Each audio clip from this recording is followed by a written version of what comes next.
The tale commences with a disinterested fiend lounging atop his grand seat of authority. His designation? Kim Jang-kol, once nothing more than a typical postgraduate scholar residing in South Korea. Or at least that's who he used to be. Merely a day prior, he underwent a bewildering transformation, now embodying Kratos, the sovereign of demons and ultimate adversary in the digital universe of his cherished game. A narrative trope indeed. Jang-kol then proceeded to outline the mechanics of the game, Paladin of Blood. Allegedly, his objective was to reawaken the primeval champion who had succumbed to a prolonged torpor. However, he promptly halted his own explanation. After all, relaying that to the invisible observers felt futile. More pressing dilemmas now demanded his attention. Mere moments passed before a man stepped into the fortress halls and formally addressed him by his new title, Lord Kratos. This infernal being, Zephyros, served as a level 15 adjutant. He announced that the mobilization for war had been finalized. Monstrosities lingered outside, eager to descend into battle. One in particular exhibited boundless enthusiasm. Level 534 entity Azurat, famously dubbed the Bloodthirsty Prince. His intent was to quell their hunger through the spoils of the day's conquest. Alongside him stood the frigid sovereign Sergi, marked at level 531, who bore the sorrow of having been born into desolation, having endured the grotesque fate of consuming her kin. Her ambition, to forge an enduring legend. Then came the Fog Archduke Hartok, listed at level 555, and the Ebony Boulder Overlord Baal, reaching level 539. These monstrous beings had already descended into unruly fervor, barely restraining themselves while awaiting the monarch's decree. Eventually, the protagonist lifted his voice to capture the attention of the infernal battalion. Demon army, listen up. The quartet of top commanders loomed, regal and menacing. From this point forward, I, Kratos, order all demon folk. As he began to articulate his command, smoke billowed from his maw. The four ravenous warlords grew restless, their anticipation bordering on madness, yearning for orders of bloodshed. But then, with unwavering resolution and a gaze that could unnerve the heavens, Lord Kratos proclaimed that hostilities must cease, and instead, they would commence agriculture, start farming. Utter stupefaction seized the crowd. Disbelief erupted into uproar. Bedlam followed, naturally paired with feral outrage. Lord Kratos remained undeterred, persistently bellowing his new directive. Yet within the recesses of Jang-kol's consciousness, there was only one thought. They were absolutely terrifying. The notorious top four of the demon realm stood with jaws slack, speechless. Whether it was intimidation by his unfortunate countenance or sheer shock at the absurdity of the proclamation, it was hard to say. Regardless, Jang-kol was well aware of the ramifications that an actual war would bring within the game's mechanics. Elsewhere, in a distant location, someone appeared to be emerging from an unknown structure or dimension. Simultaneously, an alert from the game's interface surfaced, stating that the participant was embarking on his 20th iteration. A celestial beam illuminated the figure. That individual?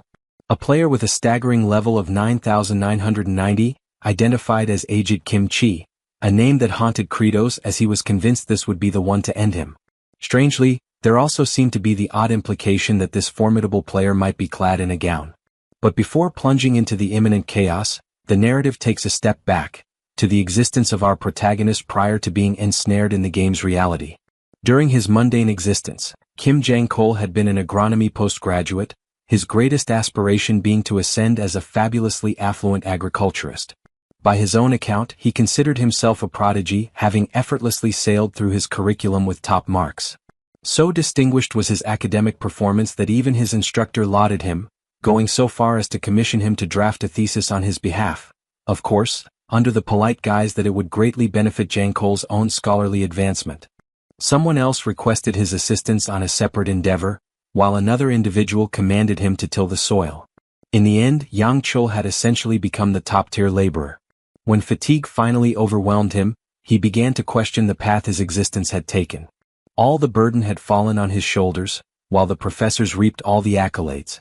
In frustration, he screamed his desire to eliminate all those insufferable individuals. His dopamine reserves were depleted, and he was spiraling into madness. The only relief, the only way to replenish his dopamine surge, was through immersive gaming. A specific title captured his obsession, one notoriously punishing and excruciatingly slow to progress within. No participant had ever completed the game's 19th cycle. Desperate for a sense of fulfillment, He began playing obsessively, foregoing rest entirely. He played through the first round, then the second, and continued relentlessly until he reached the 10th loop. Eventually, he became the inaugural player to conquer Paladin of Blood for the 19th consecutive time. The triumph of being crowned the mightiest in the realm brought him joy, though his appearance betrayed severe exhaustion. He anticipated the 20th cycle would be unbearably nightmarish. Before diving in, he needed to increase his stats. Spiraling, he kept muttering that he would grind levels endlessly and that he was the supreme force. His avatar had reached level 9,990, equipped with the most quintessential warrior gear imaginable. Given that the ceiling was level 9,999, he resolved to halt the grind there.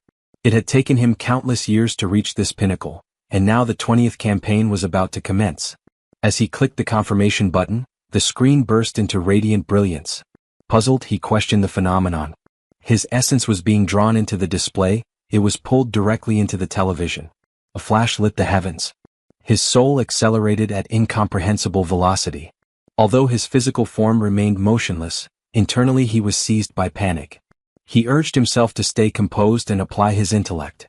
Observing that his form was now a cool blue hue, he deduced that he existed in spiritual form.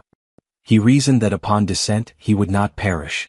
Then, as he caught sight of the Tower of Life, a realization dawned: he had entered the game world. The name echoed in his thoughts: Paladin of Blood. He was stunned to find himself before the tomb of the Paladin. Elation overtook him at the thought of inhabiting his in-game persona, aged Kimchi, who was practically maxed out in level. He declared that his era of invincibility and overwhelming strength was about to commence. But as his gaze fell upon his character, resting in slumber, the mood shifted. His digital avatar was a muscular blonde man dressed in an enchanted girl ensemble, wielding a wand shaped like a winged heart. Upon witnessing this scene, a wave of realization crashed over him. He had no desire to morph into that. His soul veered off course. He had no clue where it was headed now. Then his vision settled on the Demon King, poised atop a throne. That too was not his intention. But in the present instant, he found himself occupying the form of the Demon Overlord. He muttered that the situation was driving him insane. His expression twisted with unease as he lamented the moment of idiocy. If only he hadn't entertained that foolish thought upon seeing aged Kimchi, he could have become the most dominant figure in the realm. Now all he felt was regret and foolishness. His attendant advanced down the corridor. Zephyros perceived whispers echoing from within, rumors that Kratos had undeniably diminished in strength.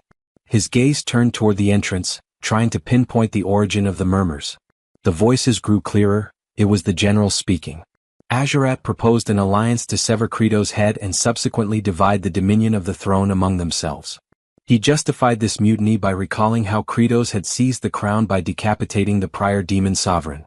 However, Azurat briefly entertained the notion that perhaps Kratos hadn't weakened at all. If that were the reality, any two of the four attempting to overthrow him would likely suffer grave wounds or perish entirely. Sergi responded by suggesting that if Azurat volunteered to act as their shield, they might stand a chance. Annoyed, Azurat retorted with a warning: she could fall to his hand before the plan even began. Meanwhile, Baal voiced no preference. His thoughts revolved solely around his appetite. Azurat challenged the group further, questioning what they would do if definitive proof emerged that the Demon Lord's power had waned. 3 of them responded without hesitation: if it were true, they would eliminate him. Baal once again remained indifferent. Hunger was his only concern. Outside the chamber, Zephyros remained stationed by the doorway. He relayed troubling information to Kratos. Morale within their forces had plummeted entirely. He elaborated that incidents of infighting and cannibalistic behavior among the ranks had escalated. Others had deserted the demon territory altogether without any declaration. Furthermore, he informed Kratos that the 4 supreme demon generals were livid. Word had spread that he had lost his strength, and a coordinated coup was forming to claim his head. This revelation caused Kratos to shiver. He understood the stakes. Should the 4 generals converge upon him, survival was implausible. In short, displaying any semblance of fragility meant certain death. His mind drifted to aged Kimchi. Since he hadn't merged with that form, he pondered whether the character remained inert, an abandoned corpse. The thought crossed his mind that perhaps an invasion into the human domain would have been the superior choice. Zephyros then unveiled a recording dispatched by General Ogmia. The footage featured the tomb of the Paladin. Within the video, aged Kimchi was depicted slaying demons without mercy. One demon in particular appeared terrified, pleading desperately for assistance. Agonizing shrieks filled the air as his eyes were savagely torn from their sockets. Aged Kimchi emanated the aura of a remorseless executioner. Upon witnessing this, Kratos acknowledged that launching an assault on humanity was futile. The way Kimchi operated resembled a deranged killer. Kratos felt resolute. He had no intention of ever encountering him. He would remain entrenched in that location regardless of the cost. Under such conditions he saw only two possible outcomes: appear diminished and be executed by the generals, or enter the human realm and be brutally slain by Kimchi. Either way doom awaited. Despair weighed heavily on him, and he internally lamented his transference to this accursed world. He expressed that even fleeting happiness seemed unattainable. One option remained: stabilize the food crisis and pacify the demon population. Zephyros then inquired about his next destination. Kratos first mumbled an apology, then responded that he intended to survey agricultural lands. Zephyros recoiled, visibly disturbed by the apology. Kratos questioned his reaction. Zephyros elaborated: Kratos was egocentric, conceited, and utterly devoid of etiquette. To hear him say pardon was nauseating and downright disturbing. He urged him never to repeat such behavior. Internally, Kratos was puzzled by Zephyros' attitude. He wondered if perhaps his subordinate was deliberately trying to provoke him. He couldn't tell if Zephyros was simply committed to playing some elaborate role.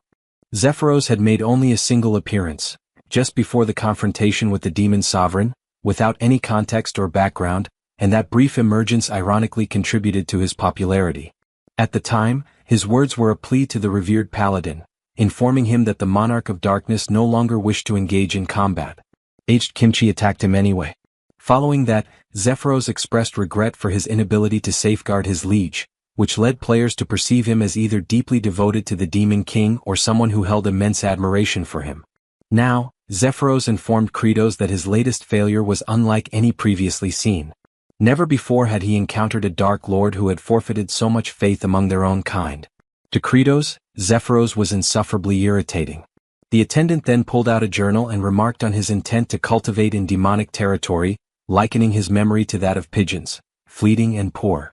Kratos reminded him of his own authority as sovereign, warning him not to press further, yet Zephyros persisted unabated. This left Kratos pondering why his subordinate displayed no signs of intimidation. Zephyros elaborated that past demon kings, including Kratos himself, had attempted agriculture in that same wasteland. The brutal and extreme fluctuations in climate rendered the land barren, unfit for crops. Kratos conceded internally. He knew it was desolate terrain, but remained assured that his current strength could bring salvation to it. In truth, farming was a task he loathed, but survival demanded it. Zephyros watched in bewilderment as Kratos began tilling the soil. The sight became comedic when the Demon King inadvertently ingested the dirt. Zephyros remarked that the Dark Lord had now become a destitute figure who consumed soil. He documented the observation in his notes. When Kratos instructed him to cease writing, Zephyros insisted it was merely his duty, asserting that chronicling the ruler's activities was essential. He even scribbled a comment about the apparent decline in Kratos' memory retention. To the Demon King, Zephyros was a persistent nuisance. Upon analysis, Kratos confirmed the soil lacked nutrients. No traces of nitrogen were present. Nitrogen, an element vital to botanical growth, is inaccessible to plants in its atmospheric state due to its molecular structure. Despite comprising 78% of the atmosphere, its tightly bound triple atoms prevent any spontaneous chemical interactions. Humanity had addressed this problem via industrial nitrogen fixation through advanced chemistry, which had sparked a revolution in food supply. Unfortunately, duplicating that process here was unfeasible. There was simply no base substance available to begin cultivation. Then Kratos reflected on a natural solution: lightning. Atmospheric discharges of high-voltage oxidize nitrogen into nitrites, which then mix with rainfall and seep into the earth. His method would mirror this natural system. It was time for his signature move. Kratos dragged a claw across his hand, drawing blood, initiating his infamous ability, Bloody Strike. The spell simultaneously unleashed electrical energy and moisture, designed precisely to prepare the soil for sowing. He ordered Zephyros to step aside. The pain was sharp and relentless. Kratos couldn't fathom how the deranged Demon King had managed to use such a technique habitually when it stung so violently. Just as he braced himself for the incantation, he sensed something amiss. His gaze drifted, catching the figures of the four great generals observing from a distance. Their presence was devoid of any lethal pressure, but their expressions were clear. They believed their leader had weakened. This revelation startled Kratos. Zephyros casually stated that the demon lord had diminished by a full 100%. That statement triggered a thought in Kratos. Perhaps Zephyros was no mere aide but a covert executioner, provoking him intentionally before finishing him off. Still, it seemed preferable to an inevitable death. Resolved, he cut his hand again and activated the bloody strike. The result? Nothing. Only blood loss. He winced openly, unable to mask the agony. Then came the generals. One of them stepped closer and inquired if he was feeling unwell. Not a single one of them even bothered projecting any aura of menace. The only thing Kratos could mutter was a curse beneath his breath. Elsewhere, aged Kimchi surveyed the immense landscape before him. Traces of his prior existence lingered in his memory. He had lived through more than a dozen lifetimes and had once been driven by a powerful summons, a call of obligation that guided his steps.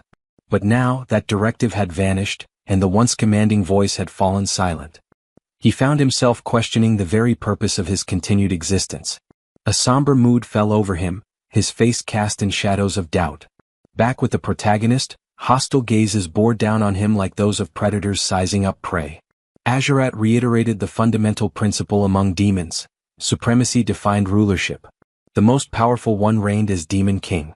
Inwardly, Kratos admitted his fear. Each of the generals radiated an overwhelming presence, and he was all too aware of just how terrifyingly formidable they were. At that moment he couldn't even access any of his abilities. A question surged in his thoughts. Was this how he would meet his end? His limbs trembled uncontrollably, and a fierce expression distorted his face. From Azurat's perspective, Kratos was radiating such palpable energy that it seemed he was charging power even before the clash began. Still, Azurat felt sure of himself. He challenged Kratos, questioning his capacity to triumph in such a weakened state.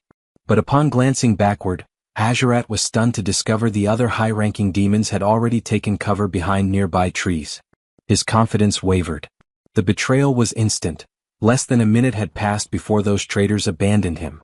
Their scheme was to spectate from a safe distance, assessing the battle's outcome and only joining if victory seemed within reach. Beads of sweat gathered on Azurat's brow. He inwardly cursed them as wicked scoundrels, though he quickly reminded himself, they were demons and such treachery was in their very nature. Meanwhile, Zephyros declared that according to the ancient customs of demonkind, combat was always fatal, and surrender was not an option. Just as he prepared to initiate the duel, Azurat interjected, requesting a delay. Kratos was taken aback by how rapidly the rules had been imposed upon him. Azurat silently encouraged himself, trying to maintain courage, convinced he could still prevail, believing that the Demon King had truly diminished. Internally, Kratos spiraled into panic, unsure of what course to take. He had recently tested his strength, expecting immense power from the Demon King's body. While he was indeed strong, it wasn't to the awe-inspiring degree he had anticipated, not enough to boast about. Azurat lunged forward. Kratos recognized the maneuver. It resembled either a stabbing thrust or a slicing strike, moves he had studied from the game. He was certain he wouldn't be able to evade it. Yet his body swerved instinctively. He blinked in surprise, unable to comprehend how he managed to sidestep the attack. Then he noticed a detail. Azurat's left foot angled outward, indicating a thrust. It was a familiar stance, mirroring the exact same motion patterns from the game. Azurat clicked his tongue in frustration as his attack missed its mark. Observing from the sidelines, Hartok asked Sergi if she had caught Kratos' reaction during the dodge. He interpreted it as a signal, a calculated response as though Kratos was preparing to rip Azurat's limb from his body. Sergi questioned why Kratos hadn't taken the opportunity.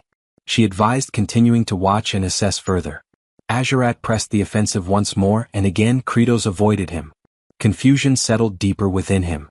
Every movement, every gesture from Azurat, mirrored the gameplay he knew by heart. He recalled the first time he had encountered this foe. He had been utterly overwhelmed. Azurat had incredible speed, feint attacks that disrupted rhythm, and a diverse arsenal of techniques. But after suffering defeat once, thrice, and 10 times, it wasn't until his 128th attempt that Kratos finally overcame him.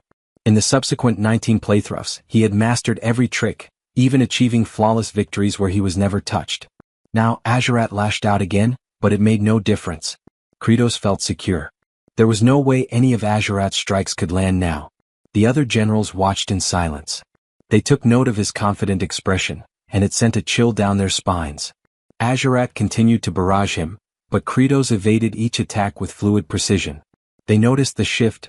Kratos was enjoying himself. There was amusement in his eyes as though he was mocking Azurat's weakness. Azurat's frustration grew, while Kratos allowed himself a moment of relief. Even though he could dodge endlessly, he also understood a painful truth. He lacked the strength to finish the battle. Avoidance alone wouldn't lead to victory. Yet, a crucial realization dawned upon him. The realm he had entered operated under the same mechanics as the game he once played. The system acknowledged his comprehension by notifying him that he had grasped a fundamental principle of this world's logic. As he glanced at the interface, he likened it to the narrative pop-ups commonly seen in digital comics.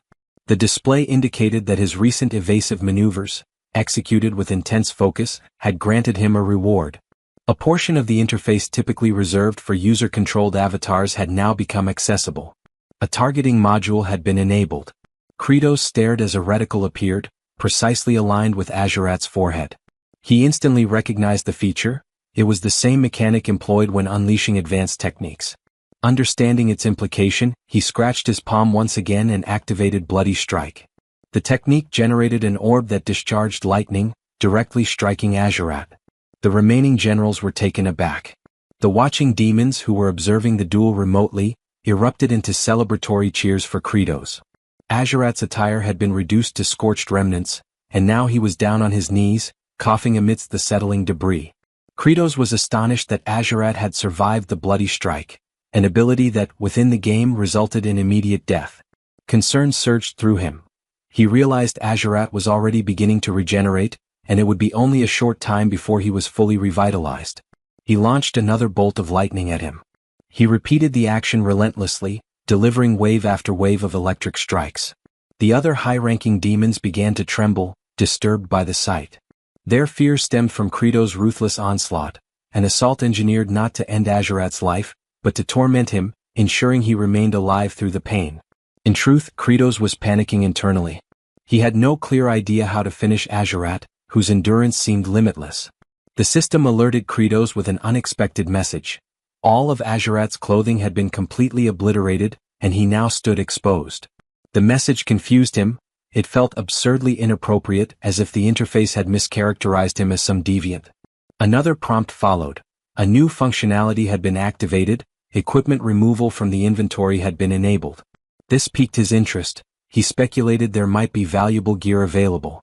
He accessed the inventory, only to discover that the sole item present was the outfit he currently wore. There was nothing viable for immediate use. Resigned, he resolved to neutralize Azurat first.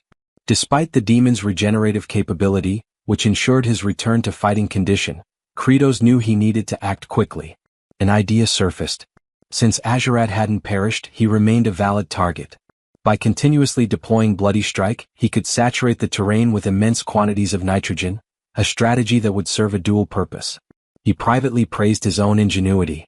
He assessed the expressions of the other generals, anticipating fear in their eyes. To confirm their intimidation, he issued a command to Sergi. He instructed her to restrain Azurat securely.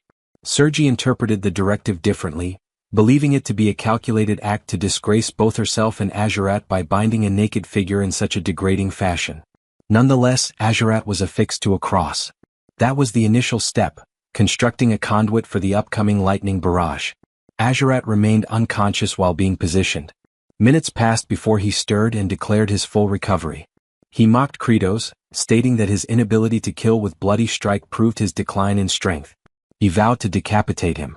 But Kratos had moved on to the second stage. By executing Bloody Strike, he aimed to oxidize atmospheric nitrogen into nitrite. He instructed Hartok to envelop the entire area in thick fog. The haze needed to be so dense that moisture would drip freely. Hartok, interpreting the plan as a means of amplifying the torment, concluded that Kratos was enhancing the lightning's conductivity to increase the pain. He admired the inventiveness of the approach, admitting it was an enlightening experience. He complied, conjuring the mist. This was the third phase, diffusing the fog. The fourth phase followed, strike and repeat. Kratos continued activating Bloody Strike, pushing his limits to the point of personal agony. Zephyros observed with an indifferent expression, unmoved by the spectacle. Meanwhile, the generals stood in stunned silence, overwhelmed by the sheer intensity. Azurat endured repeated blasts over and over again. Kratos found satisfaction in the process, not just for subduing his opponent, but because in doing so he was enriching the soil with nitrogen, rendering it fertile ground for cultivation. He imagined a prosperous yield awaiting him. That single thought filled him with anticipation. He unleashed another strike, continuing the cycle until twilight descended. Eventually the protagonist examined the earth. Satisfaction settled over him. All that remained was to maintain the infusion of nitrogen using the same method. His subsequent objective was to enhance the soil's quality. The current state of the terrain, loose, poorly bonded, with an inconsistent texture, prevented proper oxygen flow and retained excess water. For successful cultivation, a friable, crumb-structured soil was essential. Hence, the next necessary step was to produce fertilizer. He issued a command of utmost importance. He demanded organic waste. The high-ranking demons were staggered. Following the intense punishment inflicted on Azurat, they assumed the command implied smearing him with excrement. To them the idea bordered on savagery. They viewed the directive as unbelievably brutal. Elsewhere, beneath the bright midday sky, aged Kimchi wandered through the forest. A distant plea for aid reached his ears. He made his way toward the source, parting the foliage. There, behind the shrubbery, stood two individuals. They claimed to have been assaulted by goblins and requested assistance, offering compensation in return. For readers acquainted with these two figures, their identities were clear, true legends of the genre. Aged Kimchi's expression remained stern, unsettling the pair. Though he reassured them of his innocence, the men instinctively judged him to be deeply suspicious. He questioned their injuries and, without delay, hoisted the nobleman onto his shoulder like a sack of grain. The other man was instructed to guide them forward. While being carried, the noble remarked on Kimchi's strength. He introduced himself as Ravage Azrahan, with his companion identified as Dayal Frontera, an homage to the iconic characters Lloyd and Javier. When Ravage inquired about Kimchi's identity, the reply was that it remained a mystery yet to be solved. For those unfamiliar with the greatest estate developer, the scene hinted at future coverage of the series. Back at the demon stronghold, the trio of commanders appeared exasperated. Hartok questioned how they were expected to simply produce feces. He sarcastically suggested if they were meant to create it on demand. Sergi shouted in dismay, appalled, revolted, and clearly overwhelmed. She spiraled into panic. Baal admitted he hadn't eaten in a considerable time and thus couldn't contribute. He speculated that Sergi was equally incapable. She snapped at him, refusing to discuss such matters. Hartok, unwilling to donate his own waste, proposed a more aggressive solution, coerced the lower-ranked demons into providing it. Soon after, in a demonic village, a desperate creature pleaded with them not to proceed. The unfortunate soul protested that he couldn't relieve himself while being observed. He begged them to step outside. Another soldier retorted that similar requests had been made before, yet no progress had been achieved. Hartok grew impatient, demanding results. He confirmed with the demon that, despite all effort, there would be no outcome. The creature confessed he hadn't eaten in days. Frustrated, Hartok seized the demon, summoning his power. He thanked the poor thing for the accidental inspiration. He attacked him, eliciting a painful cry. The assault was cut short when Baal intervened, gripping Hartok's wrist. Hartok asked what the interruption was for. Baal clarified that piercing the abdomen would be fatal, eliminating any chance of obtaining the needed material. He explained that the demons must remain alive to yield the waste required. Hartok released the demon and, surprisingly, praised Baal's insight, especially coming from someone like him. Yet, he followed with a threat, suggesting they feed the villagers Baal's flesh to stimulate production. Baal prepared to retaliate. The captive demon trembled as tensions escalated. Hartok and Baal were moments away from clashing when a powerful voice roared across the area, demanding an explanation. It was Kratos. A single application of Bloody Strike sent both to the ground. Infuriated, he reminded them that humans weren't the only beings capable of defecation. His irritation was palpable.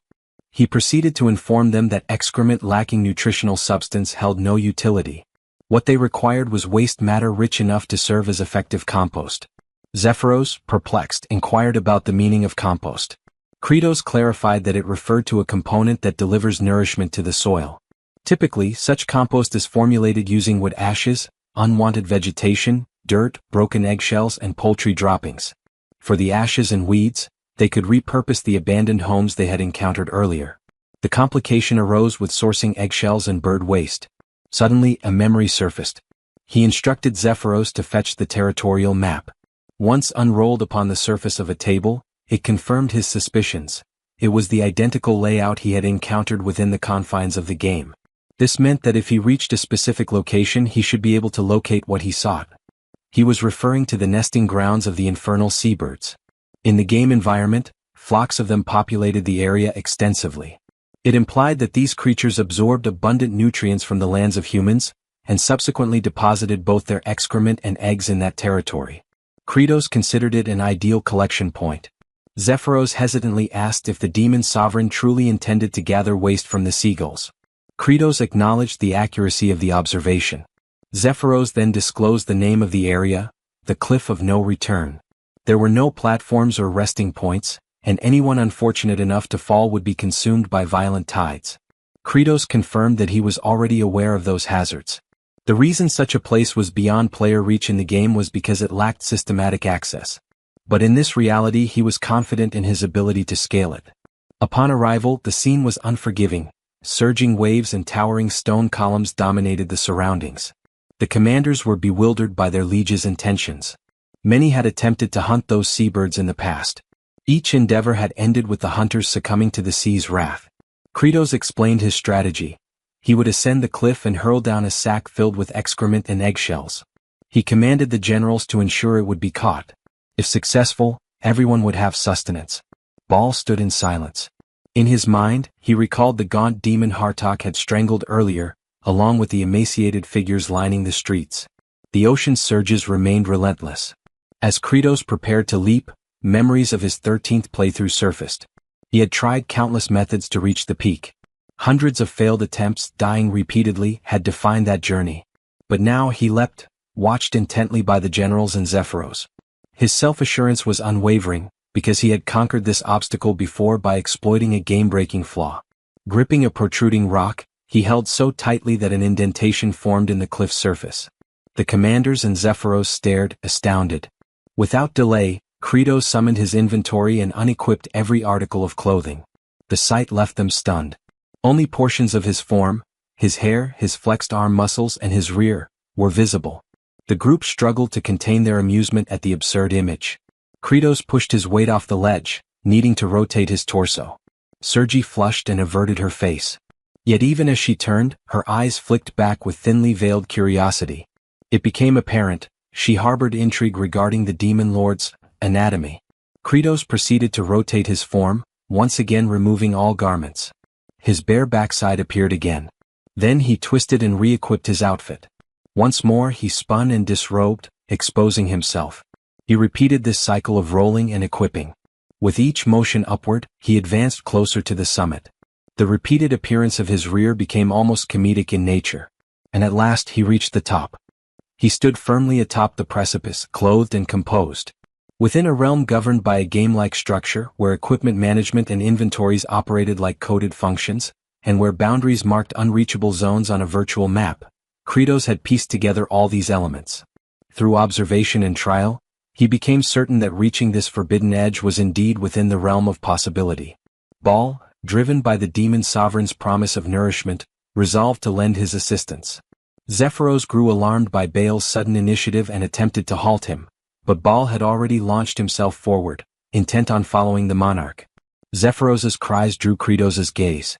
In a split second, Baal leapt, aspiring to emulate his liege. But the rocky surface offered no grip. Baal began to plummet. Thankfully, Kratos reached out and caught him mid-fall. At that moment, Kratos was bare-chested, only the upper portion of his form visible from behind the stone ledge, as he clung desperately to Baal's weight. To make it work, he needed to activate the same glitch that had allowed him passage earlier. His forearm veins bulged under the immense pressure. Baal's mass threatened to tear his limbs from their sockets. Inwardly, he questioned the rationale for saving someone like Baal, one of the four mighty generals who posed a potential danger to his rule. Wouldn't it be easier if the general simply ceased to exist? He voiced this internal conflict aloud, declaring that he held no obligation to rescue Baal. While gripping the general, Kratos's mind wandered back to a memory, a time when a peer, eyes red and voice cracking, had come to him for assistance. The professor had refused to accept this junior's paper, aiming instead to exploit the student endlessly for academic labor. The young man had pleaded with Kratos to speak with the professor, believing that the educator would heed the words of Jang Kyol, the most favored scholar. That youth had admired him. Since he was already serving as the top workhorse, perhaps the professor would be swayed. But fear had gripped him. He'd worried about jeopardizing his position, about placing himself in disfavor. So he told the boy that it wasn't his concern and walked away. And ever since he had wondered, what if he had stepped in? What if he had tried just a little harder? If he had pushed himself to his limits, perhaps the face that haunted him in memory would have worn a smile instead of despair. Now that same sensation welled up as Ball clung to him. In that moment of suspended peril, Kratos resolved to do what he hadn't done then. He clenched his jaw, braced himself, and shouted with all his might. His bones groaned under the strain. Summoning every ounce of his physical capability, he heaved the general upward, throwing Ball atop the cliff. The large figure crashed onto the stony surface. Meanwhile, Kratos cradled his fractured arm, pain evident in his posture. Ball, stunned, observed his sovereign's self-inflicted injury. The demon lord had risked his own well-being without necessity. Ball, overcome with emotion, questioned why. For a time, Kratos said nothing. Then, in quiet solemnity, he offered the reason. It was a choice that carried less pain than turning his back on those who relied on him and facing the regret of abandonment. Ball trembled. Moisture welled in his eyes. Within Kratos's thoughts, the act felt like redemption, something he should have done for that pleading junior. The regret of not assisting those in desperate need lingered in him, following him even across dimensions. At that poignant moment, a translucent system notification emerged. It stated that even while still not fully acclimated to the vessel of Demon King Kratos, he had exerted every fiber of strength. As a result, he had earned Baal's genuine gratitude, one of the four supreme commanders. Kratos became aware of the depth of that appreciation. To honor this milestone, the system activated a new feature. From now on, bestowing upon the army a shared sense of deep satisfaction would reward him with a substantial number of points. He reflected on the substantial quantity. The system promptly notified him that the happiness point, or HP, accumulation feature was now active. Kratos pondered what exactly a happiness point was. At first, he assumed it might be something akin to a discount coupon for frozen treats. The system, clearly irritated, rebuked his misunderstanding, questioning what kind of fantasy world would even offer ice cream. Startled by the system's direct and conversational tone, Kratos realized it could respond to his thoughts. It was then clarified that for every demon soldier who experienced satisfaction from a full belly, Kratos would earn a single happiness point. These points could then be used to enhance his attributes. At present, Kratos had access to merely a fifth of the demon lord's total strength. This revelation explained his relative weakness in comparison to his subordinates. The system encouraged him to develop all 5 of his attributes and strive to unlock the demon lord's full capabilities. Curious to try the function, Kratos attempted to increase his stamina by 10%. A notification appeared, explaining that the cost for such an upgrade would be 50 happiness points, a steep price in his view. The system further revealed that abilities could also be upgraded. His current skill, Bloodstrike, was only at its first tier and required a hefty 250 points to level up. Realizing the large quantity of points he'd need, Kratos reasoned that through effective farming, he could steadily accumulate HP and thereby greatly enhance his strength and improve his odds of survival. In addition to this revelation, he received something else: gratitude. With a sly grin, he quietly enjoyed the rare feeling. From Baal's perspective, however, the expression worn by the demon lord was far from comforting. It seemed to communicate a silent threat, a reminder that a debt had been formed and defiance would not end well. To Baal, Kratos appeared as a ruthless leader, one who didn't save lives out of compassion. Shortly after, the demon sovereign lifted a large eggshell and summoned the others' attention. He declared his intent to fill the shell with organic waste and toss it toward them. The trio stood frozen in disbelief, entirely unsure how to respond. As promised, the demon lord launched the container, its contents flung toward the stunned group. The unexpected barrage caused uproar. They had no time to react. It was quite literally a storm of filth. The 3 generals were overwhelmed, certain they had reached their limits. Meanwhile, Kratos believed this was only the beginning. He demanded full dedication to agriculture. The essential elements of natural fertilizer, seabird droppings, fragmented eggshells, scorched wood remnants and properly tilled soil, needed to be blended thoroughly. He summoned Sergi for this task and instructed her to pulverize and combine the materials. Sergi was dumbfounded. The command seemed beneath her station. Despite her numerous limbs, which made her ideally suited for the work, she was incensed. Proclaiming her status as the frigid monarch, she armed herself, stating that her appendages were not intended for menial duties like compost preparation. However, the intense gaze of Kratos silenced her. He offered an alternative, a simpler task. He directed her attention toward Azurat, who still emitted faint wisps of smoke from the electric blasts he had received. All she had to do was remain in place.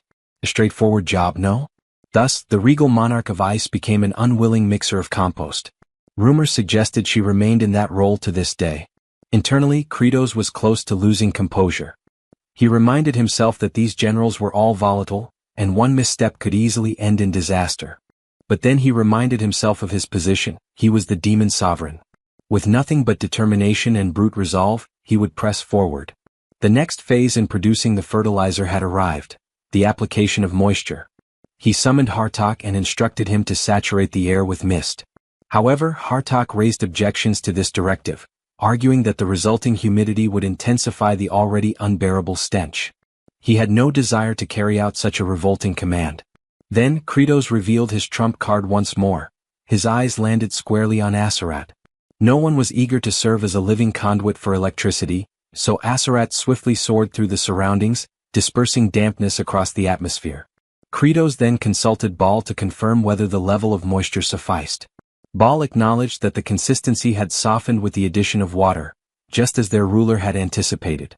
At last, the third stage called for the compost to be relocated to a shaded, arid location and layered with a covering fashioned from seagull plumage. Yet a challenge loomed. The demon lord knew that even producing a small quantity of this material would demand considerable time. To generate enough fertilizer for the expanse of terrain before him, he recognized that a full-scale mobilization of demonic manpower would be unavoidable. His expression hardened. Something troubled him, but it was an obligation he couldn't ignore. Kratos resolved to proceed under the authority granted by his crown. Later that evening, elsewhere within the dominion of demons, a modest wooden shelter came into view. Inside, two infernal beings resided. One reclined upon a makeshift bed. The figure lying down was a young female demon named Flute. She called out to her father, who inquired softly what had happened.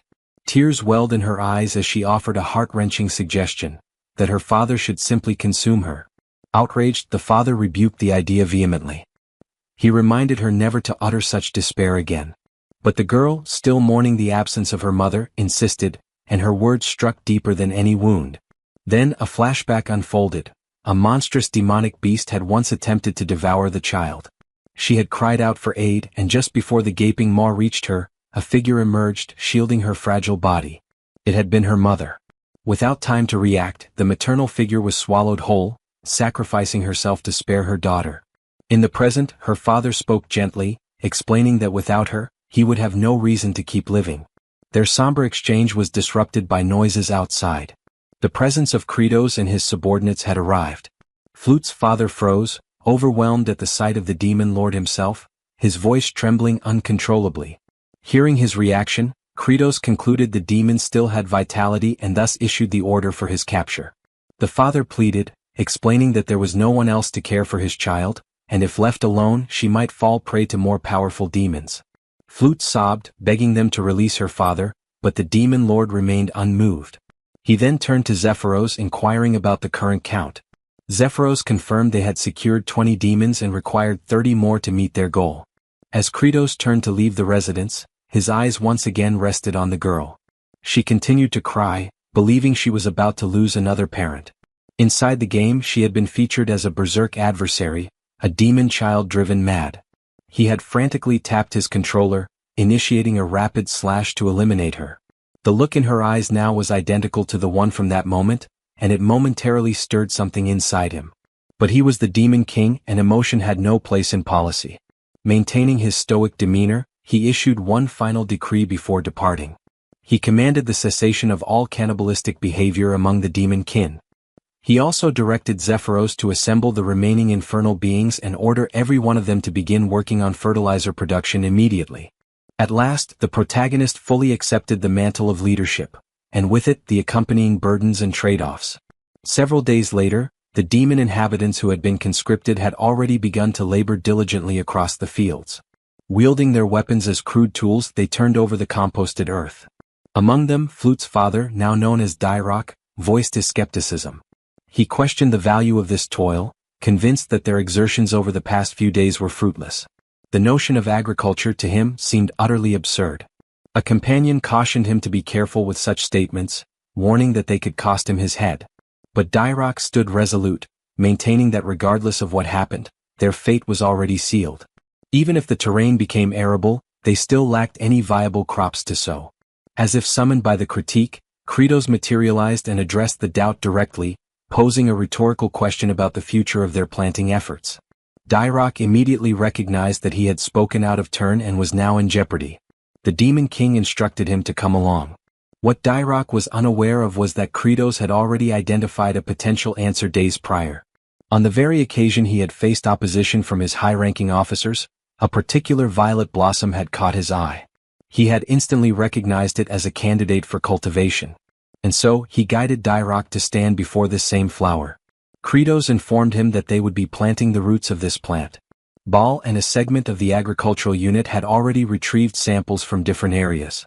Dyrok, now unnerved, humbly explained that the root of this flower was inedible, capable of inducing severe stomach agony, even fatal consequences.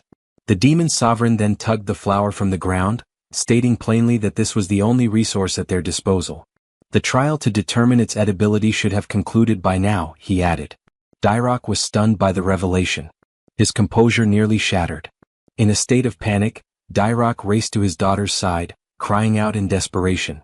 He questioned the demon lord's morality, demanding to know why such a cruel experiment had been inflicted upon an innocent child. He pleaded for his daughter to be spared from ingesting the roots.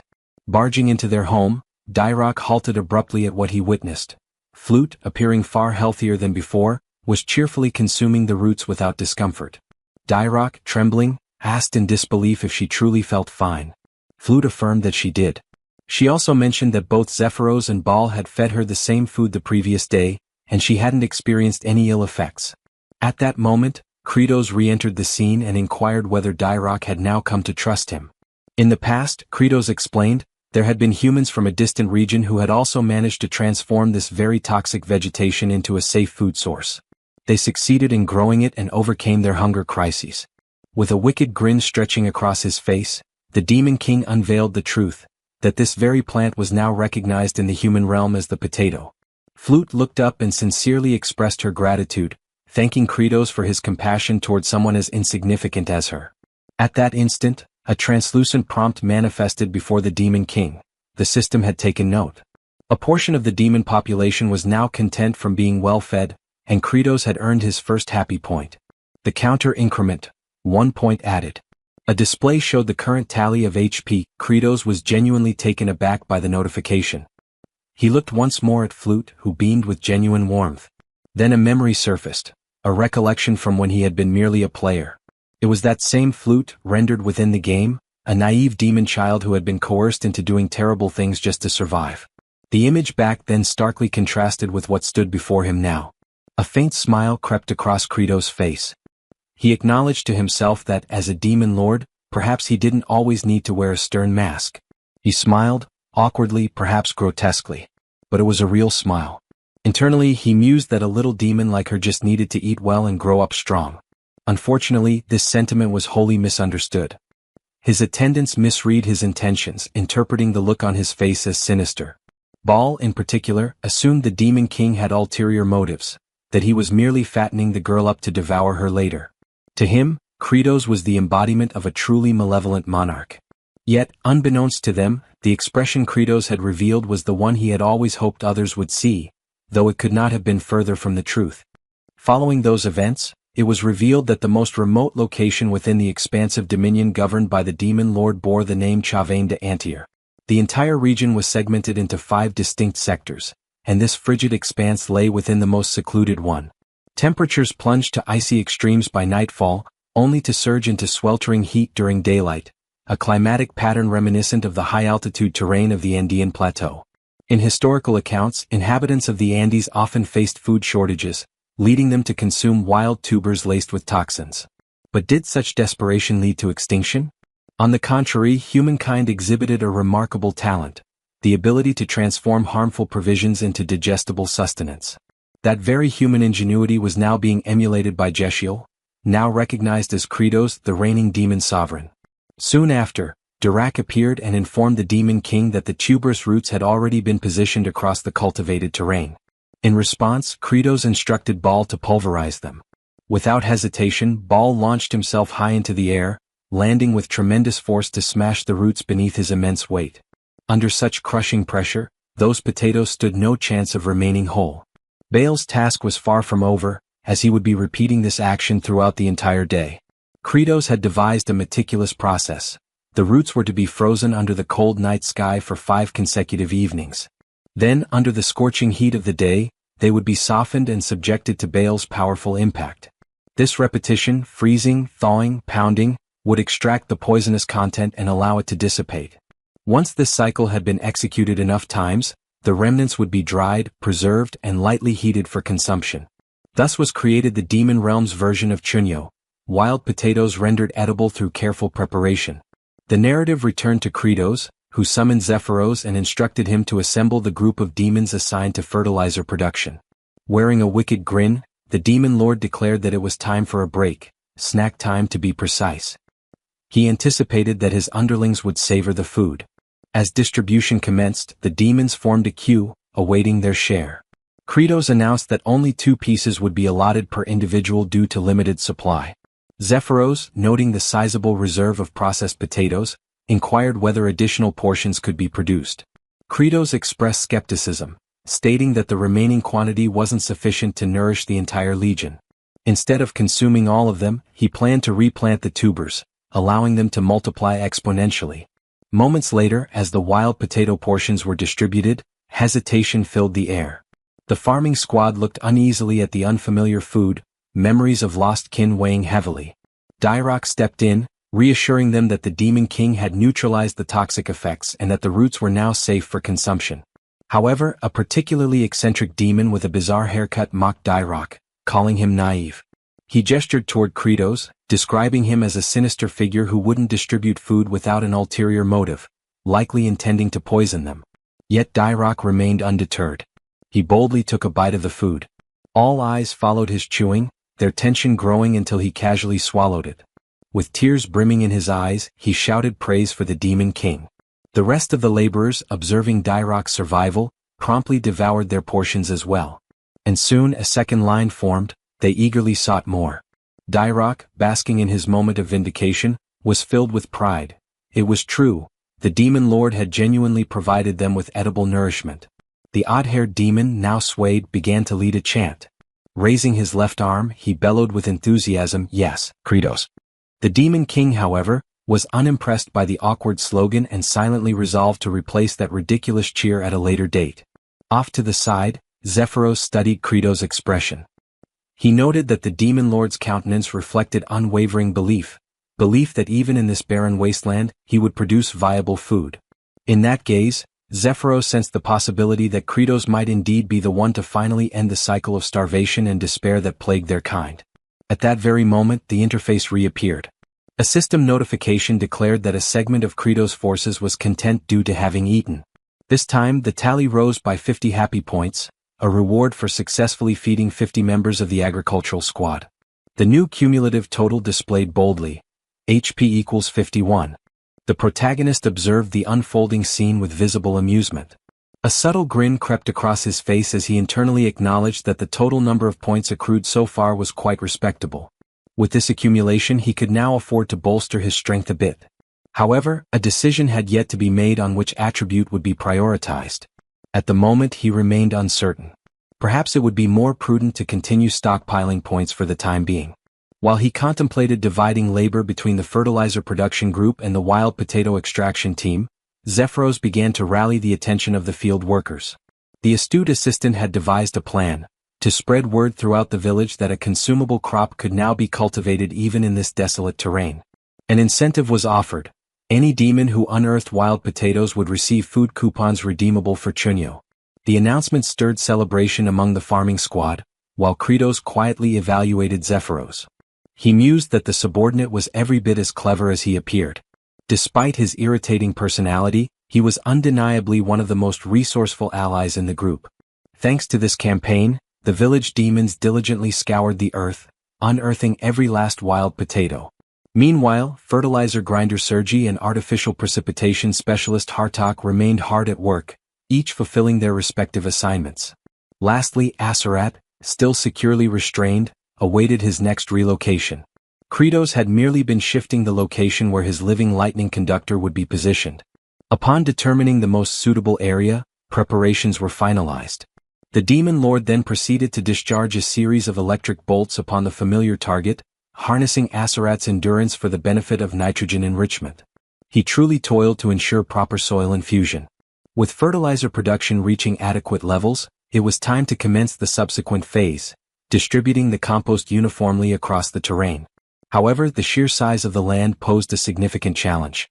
The territory was far too extensive for a malnourished workforce sustained by only a few morsels of chunyo. Suddenly, Aserat summoned the strength to plead with the demon lord, asking for death to be swift. Yet the request was ignored. Instead, another jolt was sent his way. In Kratos' mind, eliminating an individual capable of remaining operational even while famished, all thanks to his regeneration trait, was foolish. He considered it a free source of nitrogen after all. Still, the dilemma of territorial expansion lingered. The Demon King pondered whether reinforcements were the only viable solution. He had previously instructed Zephyros to send requests for aid to the Star Masters. In the message, Zephyros had penned a firm directive: all offensive actions must cease, and manpower should be redirected toward agricultural development. Although this appeal had been dispatched to every sector within the Star region, no replies had been received. Kratos found this worrisome. He even speculated whether the courier had perished from hunger before reaching any recipients. A serious problem loomed if farmland expansion could not proceed swiftly. Elsewhere, in the realm of the demons, the first star zone, named the Cliff of the Dead, harbored its own developments. A servant knelt before his superior, relaying a reconnaissance report. Demon Lord Kratos had genuinely begun agricultural operations and seemed to have succeeded in creating edible sustenance. The master of this domain sighed, attributing Kratos' actions to fear, specifically fear of himself. This sinister figure, one whose power amplified with each demon's demise, interpreted Kratos' agricultural efforts as a tactic to halt both warfare and famine, thereby slowing his own growth. This elderly, Zeus-like entity was Saruthal, overseer of the First Star region and commonly referred to as the Father of the Dead.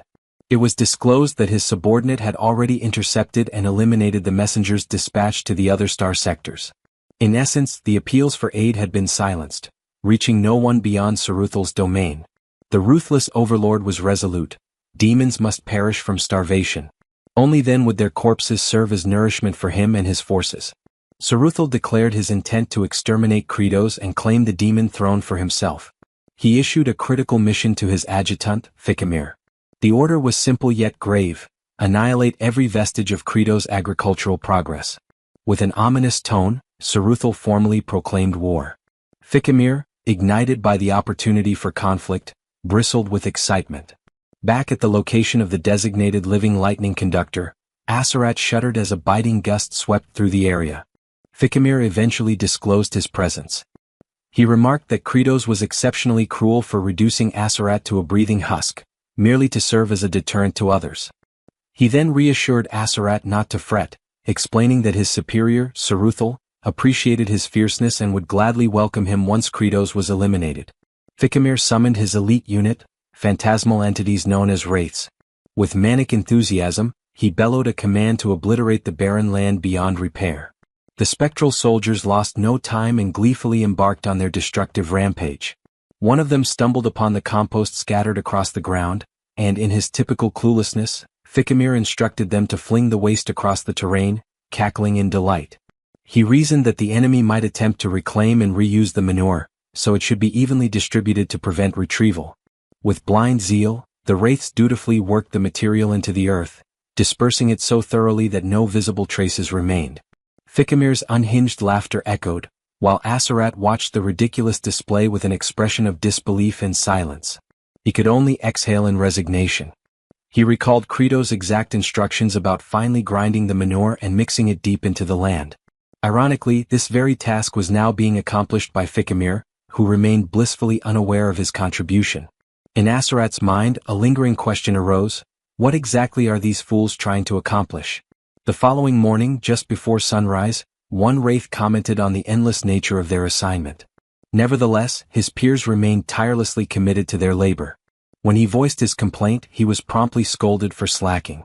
They operated under the belief that if even a single corner remained untouched, the demon king Kratos would transform it into farmland.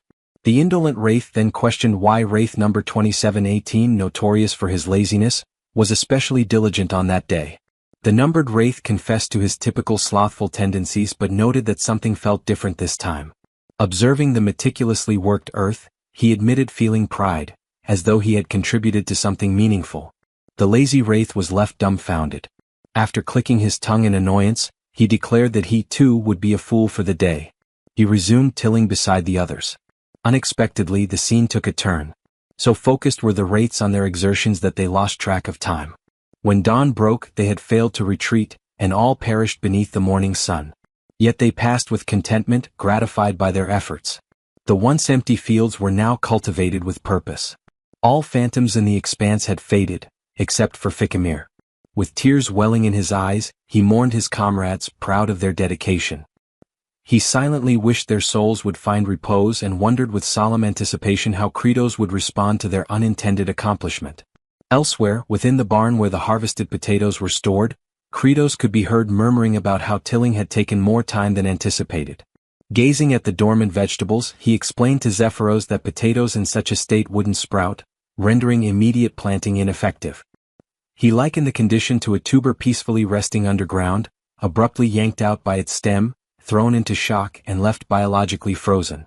Deep in contemplation, Kratos considered that dormancy could be interrupted more rapidly by storing the potatoes at 4 degrees Celsius for 2 to 3 weeks before transferring them to a warmer, darker location. He intended to request Sergi's aid in cooling them with her frost-born magic, but she was fuming with rage at present. Hartok likewise was currently unreliable.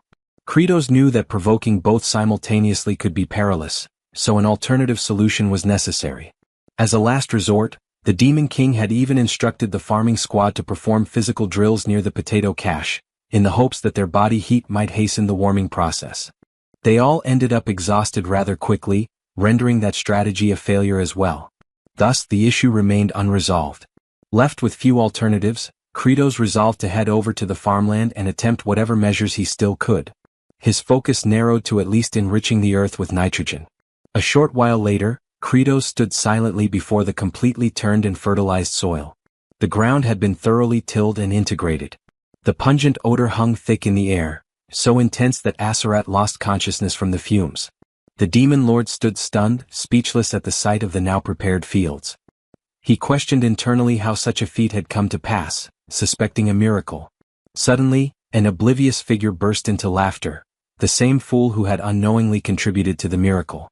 He cackled in triumph, declaring their success, but his gloating was short-lived. Baal, looming behind him, lifted him effortlessly and presented him to the demon lord. This individual was none other than Ficamir, who had attempted to remain hidden. Kratos recognized him immediately as one of the notorious bosses from the Cliff of the Dead. He speculated that Ficamir might have arrived as backup. Without delay, Kratos demanded to know the reason for Ficamir's presence, a question that caused the demon to tense in panic. Just as Ficamir opened his mouth to reply, a swift blow from Kratos interrupted him.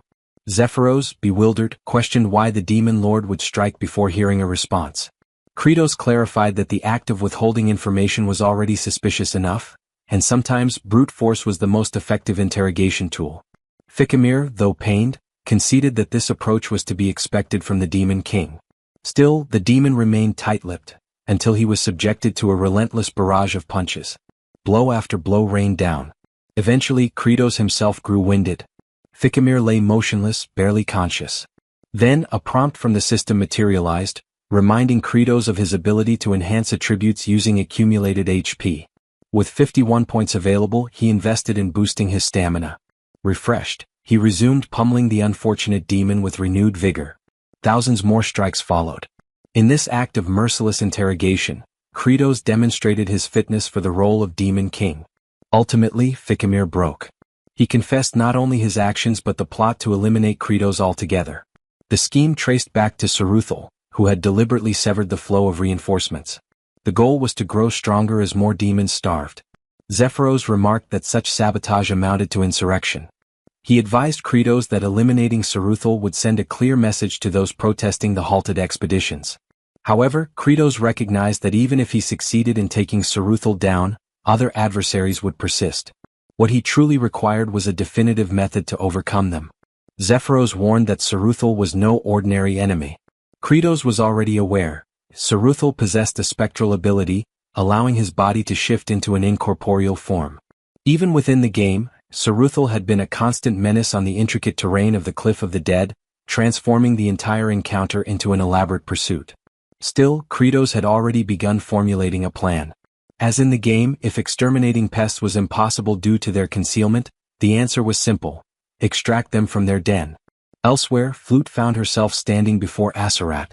She looked upward timidly. The mere sight of her nearby presence visibly irritated him. She initiated a hesitant conversation, lowering her head in gratitude. She expressed thanks for his sacrifice as it was the reason they now had sustenance.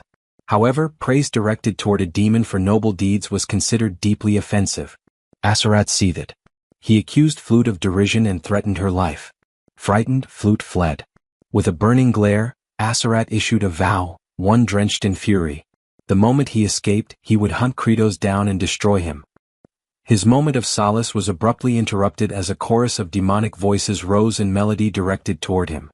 From a distance, his gaze locked onto Kratos approaching with a waving banner. As the image grew clearer, the banner's inscription came into view: "Congratulations.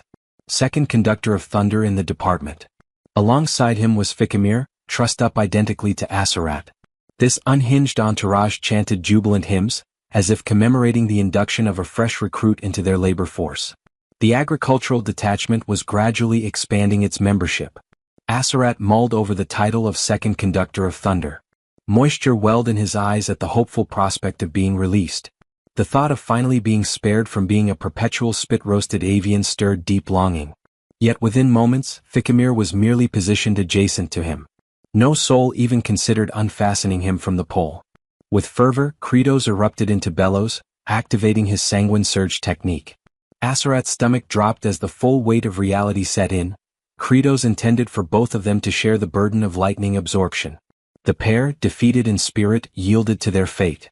All the while, Saruthal observed from afar through his scrying orb. The notorious overlord shrieked with horror as his elite subordinate, Ficamir, was officially baptized as the next electro-grilled minion. The unsightly, celibate demon monarch persisted, unleashing strike after strike. Ficamir's wails echoed, his form writhing under the surges. Saruthal wept for his underling's torment. Still, Kratos showed no mercy. The thunder cracked. Ficamir's cries escalated, almost indistinguishable from unholy moans. He was beginning to show signs of perverse enjoyment.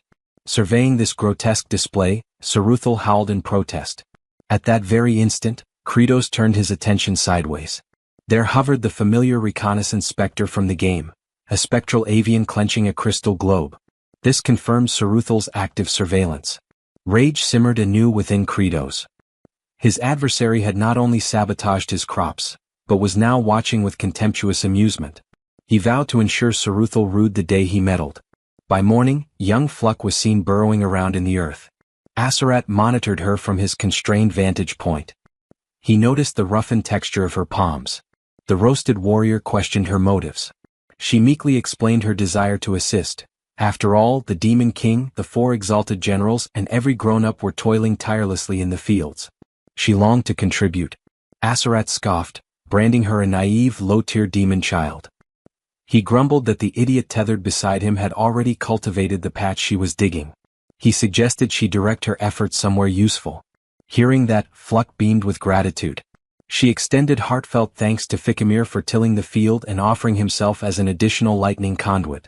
Ficamir's eyes glistened.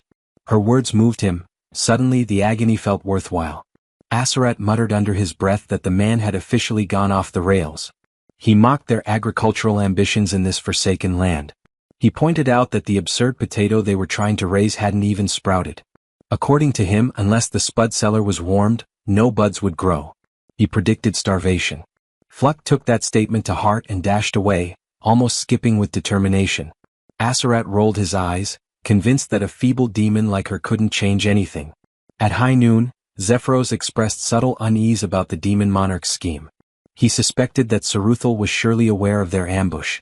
He doubted the commander would risk showing up to rescue Ficamir. Kratos, however, expected no such thing. He anticipated Saruthal would dispatch underlings first. The goal was to decimate every single one of them, to force Saruthal's hand. He commanded his forces to ensure no survivors remained. The cultivator battalion now stood sentinel around the second lightning pillar. As the reconnaissance wraith soared above, Saruthal sneered at Kratos' strategy. He believed this idle vigil would prove fruitless. While admitting it was unfortunate for Ficamir, Saruthal remained fixated on one objective, crippling the harvest. He deployed his crop wraiths. And for the surprise of no one, they appeared at the heart of the potato deposit. Numerous reptilian phantoms emerged. Then, with no hesitation, the spectral invaders surged forward. Saruthal gave the directive to annihilate the entire stockpile of potatoes, ordering them to crush and obliterate every last one. The harvest phantoms stormed the storage barn. Unbeknownst to them, everything was unfolding exactly as Kratos had foreseen. The crop specters found themselves startled. Positioned atop the structure, the demon sovereign awaited. With a sly grin curving his lips, Kratos acknowledged their presence like a host welcoming guests to their final resting place. The ghostly intruders faltered, taken aback by the ambush.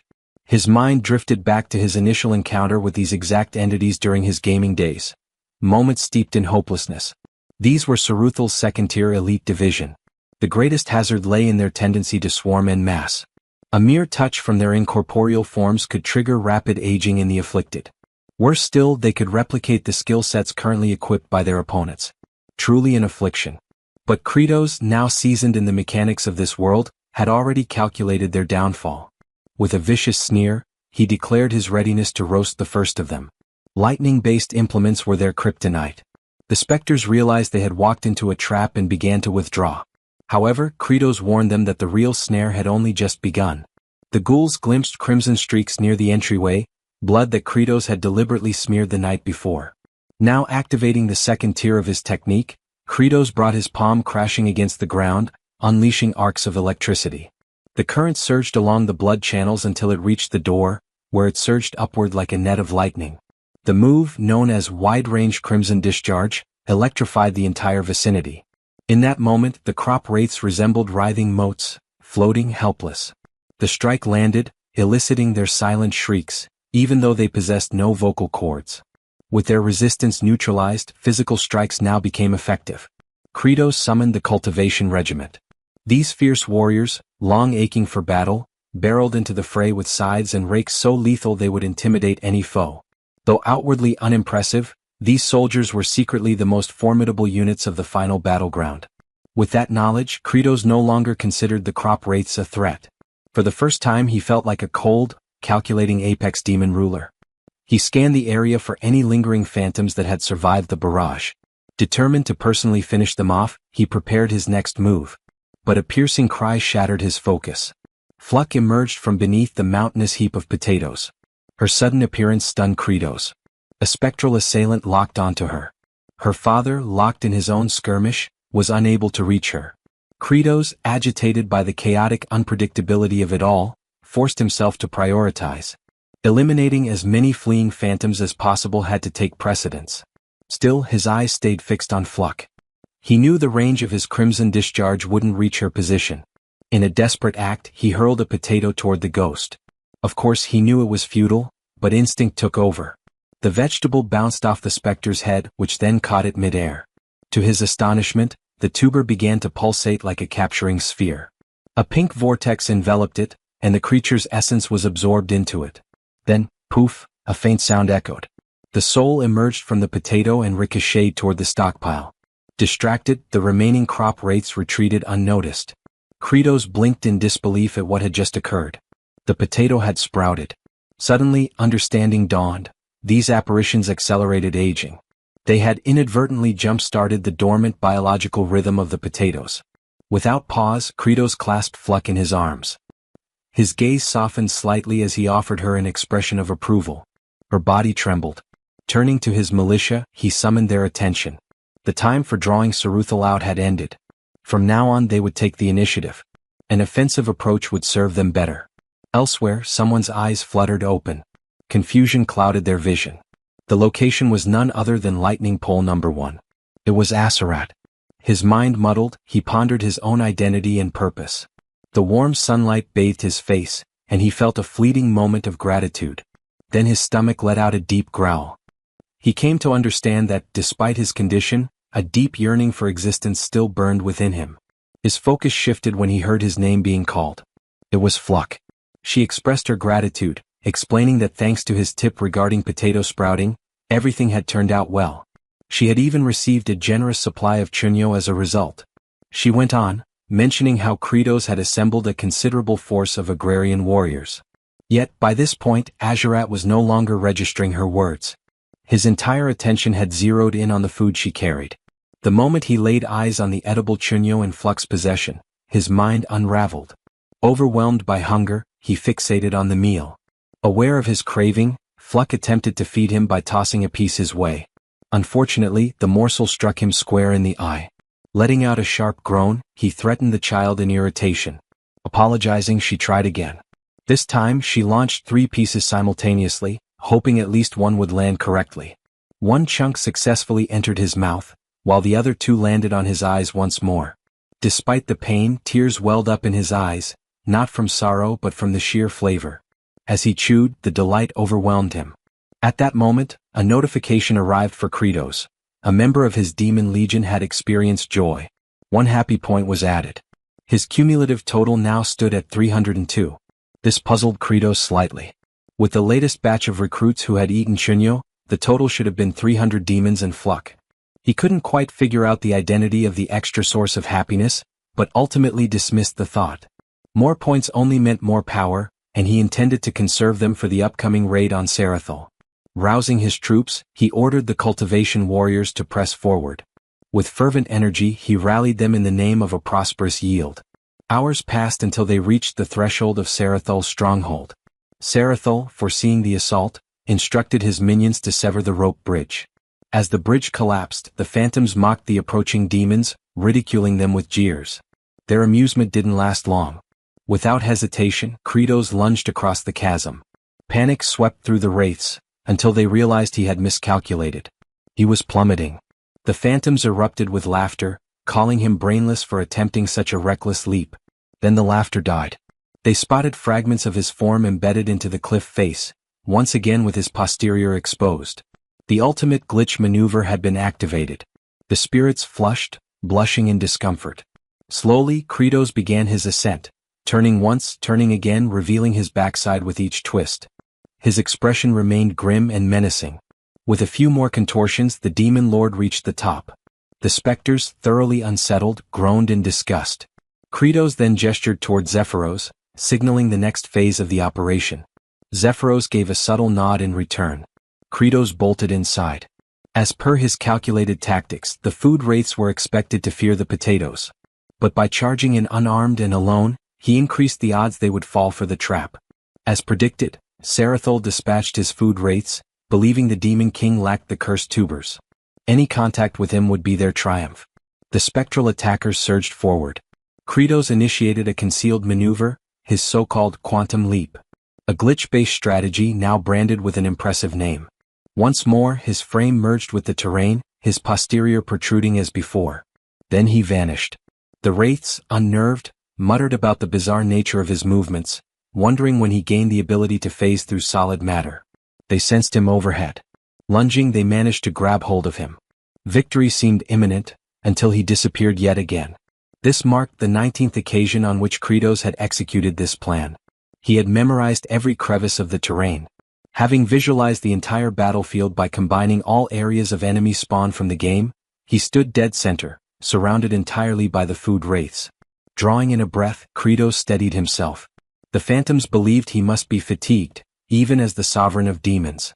But Kratos declared internally that he no longer stood there as a ruler, he was a seasoned gamer. In the distance, Zephyros shouted the cue. He ordered the next step.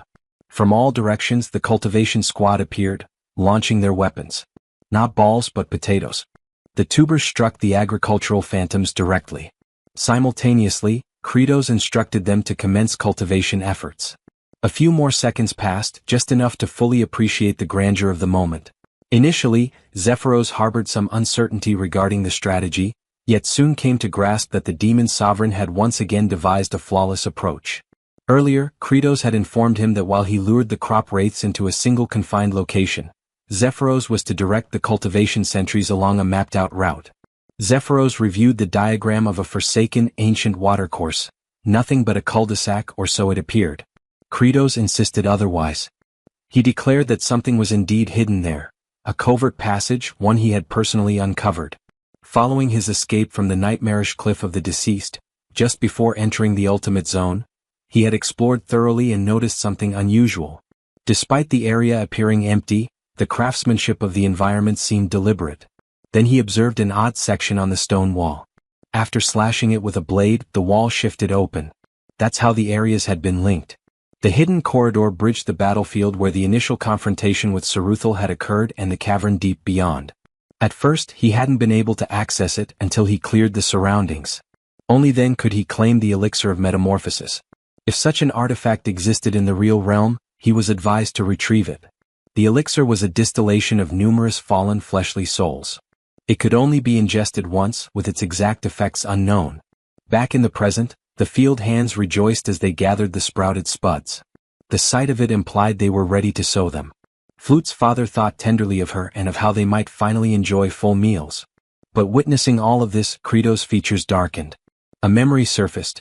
He once starved so severely that a kindly elder woman offered him food. She had even promised a hearty supper if he could just hold out a little longer. The next thing he remembered, an ambulance was parked nearby. That thought soured his expression. With that grim recollection fresh, he declared a statement that caused the workers to cheer. Anyone who interfered with their long-awaited nourishment would be utterly annihilated. Just then someone called out to the overlord. It was Baal, announcing his readiness to assist against Saruthal. Kratos, however, ordered Baal to focus on carrying the provisions. Combat belonged to the head of the chain. Meanwhile, Saruthal invoked the great spirit of glacial heart. He beseeched it to ensnare more souls with its frozen wrath and grant him a surge of reinforcements and might. Out of nowhere, Kratos landed a forceful kick square into his back, sending him to the ground. Saruthal lay stunned, face against the dirt, shocked by the Demon King's sudden arrival. Kratos coldly responded that it was no longer his concern. Pest extermination was now underway. As Saruthal remained crouched, Kratos loomed above. The former rebuked Kratos, branding him foolish to believe he could triumph single-handedly. Saruthal's form began to morph. He disclosed his genuine prowess. Despite the dramatic transformation, Kratos showed no reaction. His expression was blank, almost disinterested, for he had witnessed this countless times, 19 to be exact. In past playthroughs, while chasing the ever-fleeing Saruthal across the hazardous cliffs, aged Kimchi's player frequently ran into his minions. By the end, nearly every creature inhabiting those bluffs had been eradicated. Eventually, Saruthal retreated into the chamber containing the Heart of Ice Spirit. A fearsome relic, allegedly forged from the death of an ancient drake, it unleashed a chilling energy that ensnared wandering phantoms in the land of the living. Saruthal made attempts to summon additional allies using the relic's force, but the paladin always arrived in time for the final confrontation. There, Saruthal activated his most formidable power. He conjured a whirling gale, signifying his acceptance of Kratos' formidable nature. Gradually, the vortex assumed shape, an exact replication of Kratos himself. Saruthal was convinced this was the key to victory. Kratos knew all too well what was happening. Saruthal's signature ability allowed him to flawlessly duplicate his adversary's attributes and embody them. That was the climax of the encounter. At that moment, Saruthal possessed identical statistics to Kratos' own character, which were maximized to their limits.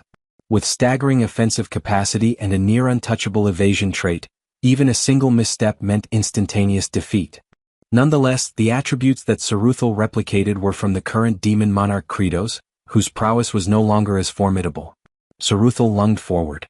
Simultaneously, Kratos received a prompt to utilize his HP to acquire various attribute enhancements.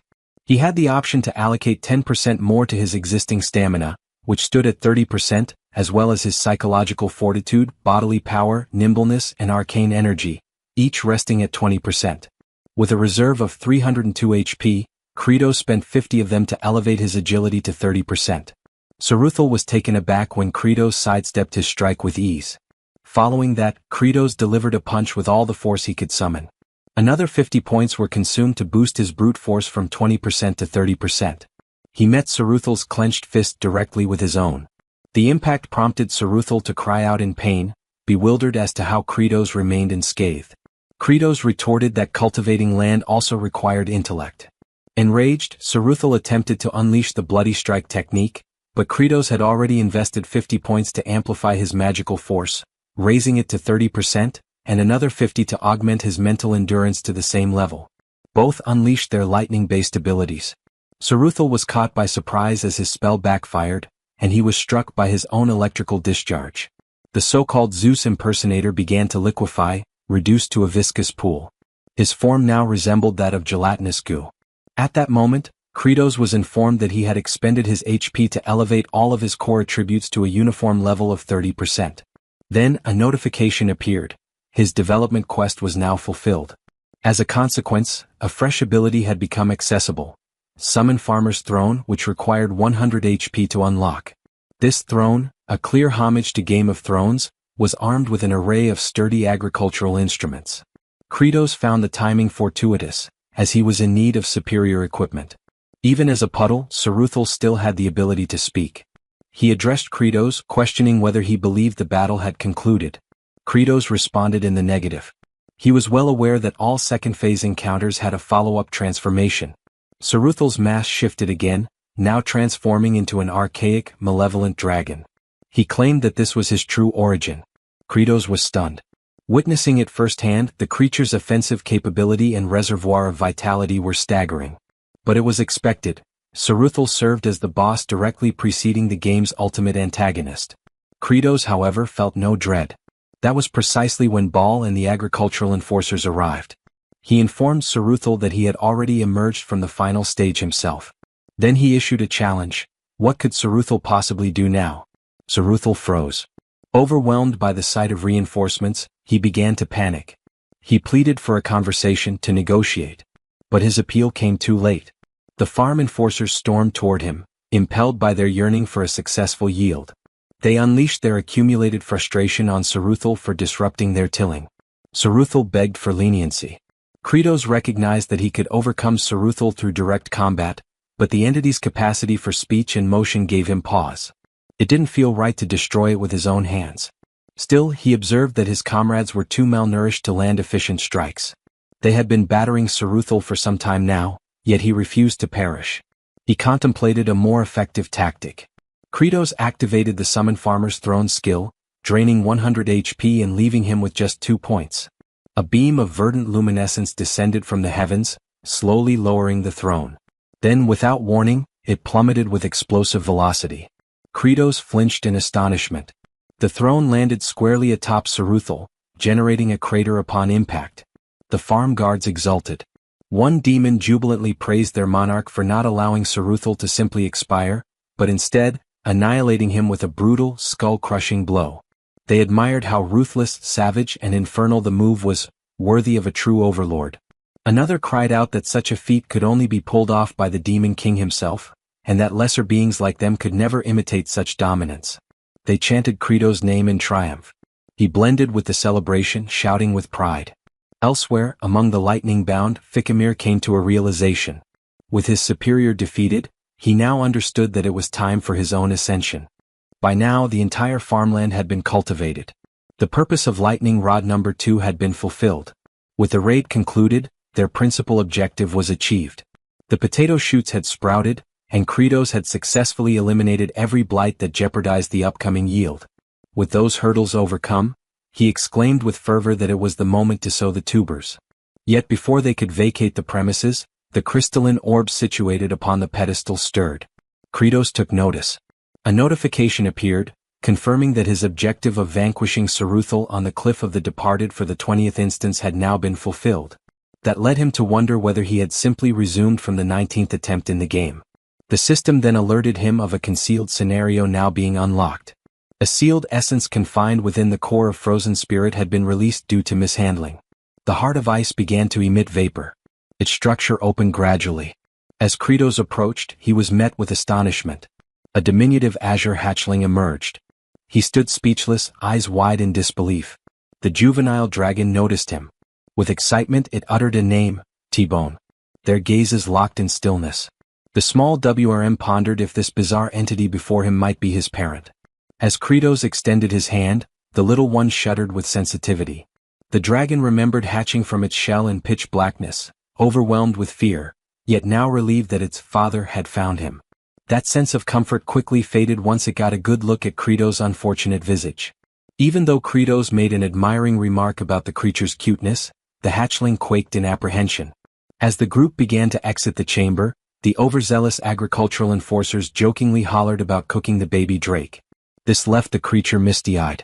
Kratos rebuked them, labeling them fools, and reminded them that raising the beast first would yield greater returns. This, of course, led the little one to suspect that its supposed caretaker might actually intend to consume it. Kratos came to a halt when he noticed the awaiting crowd. The demons had gathered to welcome back the farming core, their expressions sincere with joy. Fluck ran directly into her father's arms. Families reunited in warmth and relief. The baby dragon's cheeks turned rosy as it sensed the shared affection in the air. He glanced up at the figure holding him, realizing that perhaps they weren't so frightening after all. That was until he looked once more at the face of his so-called guardian. His opinion reversed immediately. No, they were absolutely terrifying. As twilight descended, the hatchling trembled in a shadowy corner. He cautiously peeked out, only to catch sight of the demon sovereign's ominous expression again. It made the little dragon assume they were merely biding their time until he matured enough to be eaten. Meanwhile, the overlord himself was absorbed in thought, primarily concerning how to nourish the young drake. He had heard somewhere that juvenile dragons fed on polished minerals, yet there wasn't a single gemstone in sight.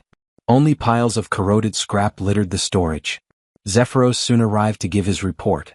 As anticipated, significant setbacks had arisen during the construction of embankments. To cultivate vegetation properly, earthen ridges were necessary, raised mounds lining the fields. Ideally, such structures required untainted soil, but their terrain was littered with fragments of stone. Despite their efforts, each attempt by the farm guards to dig deeper resulted in the emergence of more debris. The baby dragon misinterpreted the situation, thinking he was already being forced into labor like the others, though in reality, Kratos merely held him. The demon lord reflected that their terrain more closely resembled a coal excavation site than a field. At the current pace, merely removing the stones would take an eternity. Worse yet, relying so heavily on the workforce daily would rapidly deplete the store of chunios intended for incentives. Even the prospect of receiving backup from other high-ranking demons wouldn't solve the dilemma. A sinister expression again crept across Kratos' face. He daydreamed about being the protagonist in a fantasy serial, one with the ability to summon a magical companion. He imagined some sort of burrowing beast like a wombat, capable of clearing the stones effortlessly. The hatchling in his grasp visibly shook once more, unnerved by the increasingly dreadful countenance his parent was making. Kratos observed Fluke as she diligently dug into the terrain. Her expression was firm with resolve. He continued watching her and came to the realization that it was time to stop complaining and instead devise a solution. While he was immersed in his own reflections, a sudden cry pierced the air, razor squall. Kratos turned pale. A colossal whirlwind was barreling toward them, gaining speed rapidly. It slipped his mind completely. He had known that this expansive barren land occasionally produced vents that released slicing gales at random intervals, and getting caught in one would result in being torn to shreds in moments. He shouted for everyone to seek shelter behind the stone formations. They scrambled toward anything that could provide shadow and dropped low to the ground. Kratos also bolted for cover, but even though the slicing wind was still a distance away, the sheer force of the air pressure was staggering. What he had experienced during gameplay didn't even come close. This was a calamity of nature, the greatest peril to cultivation efforts. But amidst the chaos, he spotted Fluke dashing toward the incoming vortex. Kratos' eyes widened. She wasn't fleeing, she was heading to Azurat. Her father took off after her. Irritation surged in Kratos at the reckless girl. Without hesitation, he handed the hatchling to his own father, instructing him to protect the young Drake, warning that anyone who pursued him would face consequences. Bale cried out in protest, warning Kratos that the area was too treacherous, that death was likely. Kratos was fully aware of the risk. But he couldn't bear the thought of losing either his vital lightning conductor or an essential laborer. Cultivation wasn't some peaceful, leisurely endeavor involving leisurely fruit picking. Fluke, struggling, attempted to move the pole, but her efforts were fruitless. Azurat shouted for her to abandon the attempt and escape. In Kratos' mind, he likened both agriculture and survival to waging war. He yelled at the child to step aside, then drove his foot into the stake, shattering it. Azurat let out a piercing scream as he toppled, smacking the ground face first. The demon sovereign's cheek was sliced open. Fluke, though lacerated across her body, continued attempting to untie the restraints. Azurat insisted the knot was one of the binding types, so tight not even one of the 4 heavenly generals could release it. He was adamant she wouldn't succeed and told her again to retreat. Fluke gasped in shock as she was abruptly lifted. Kratos had hoisted both her and the stake. The young WRM could sense the sheer exertion of strength. It knew its guardian was no paragon of durability. Blood poured from Kratos' wounds as he let out a roar and sprinted with all the energy he could muster. The tiny Drake, understanding the toll on his caretaker's body, gazed in astonishment at how far the Demon King was willing to go for others. The bladed wind storm drew near. Kratos ran, leaking crimson from his injuries as the storm approached with unrelenting speed. Eventually his body gave in. He collapsed, clutching Fluke tightly in his arms. The pole slipped from his grasp as he hit the dirt. The baby dragon flapped toward his guardian. He now perceived him as a benevolent being. The hatchling inched closer, then inhaled deeply and cried out the name T-Bone at the top of his lungs, unleashing a torrent of glacial wind. It clashed directly with the approaching razor storm. Kratos sensed the violent wind current diminish. He concluded the young dragon had utilized its cryogenic breath to disrupt the upward drafts fueling the vortex. Meanwhile, the tiny creature continued its effort. Despite its small frame, the dragon released a remarkably potent blast of frigid air. At that moment, Kratos resigned himself to his fate, understanding that such a feat might be overwhelming for a hatchling. The shredding wind loomed ever nearer. But then salvation arrived. 3 demons raced to their aid.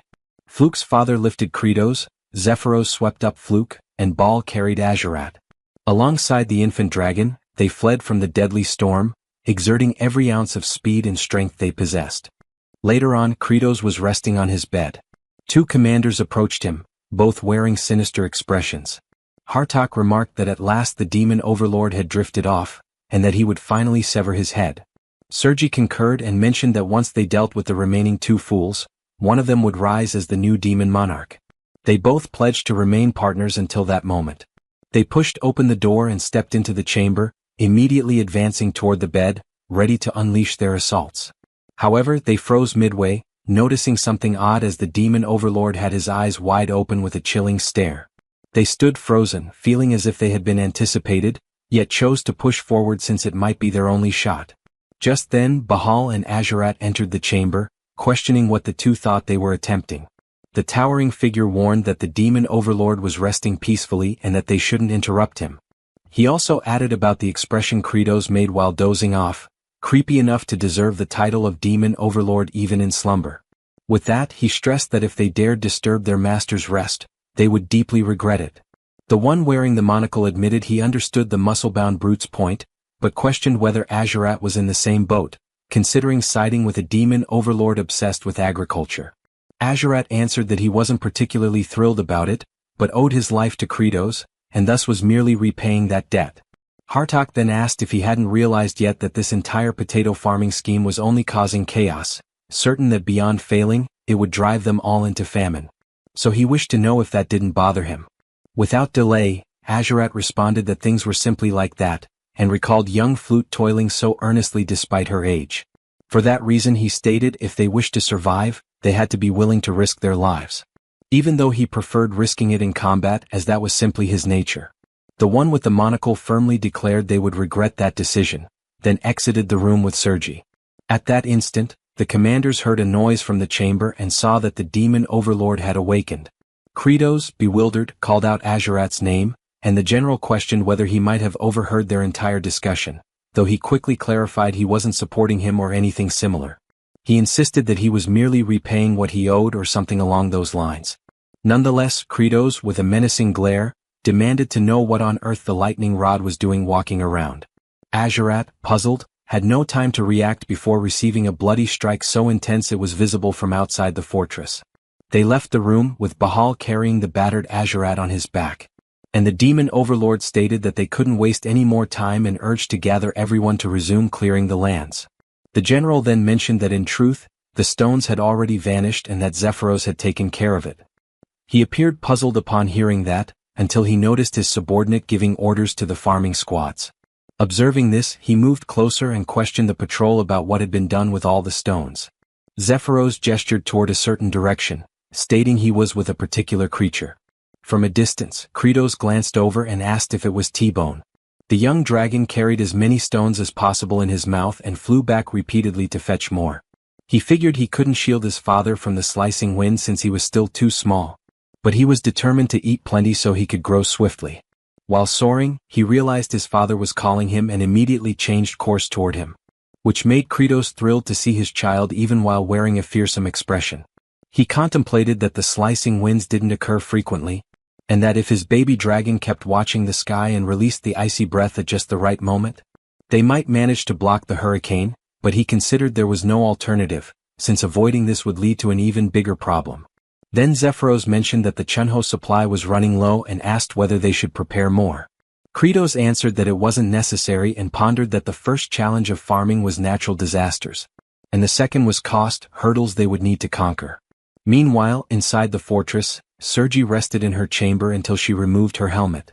She, a stunning blonde, shook out her hair and remarked that the stench of manure still clung to her even after so many days without stepping into the fields. At that instant, Kratos called at her door, saying they needed to discuss something. She found it odd, since the demon overlord had never come to her room before.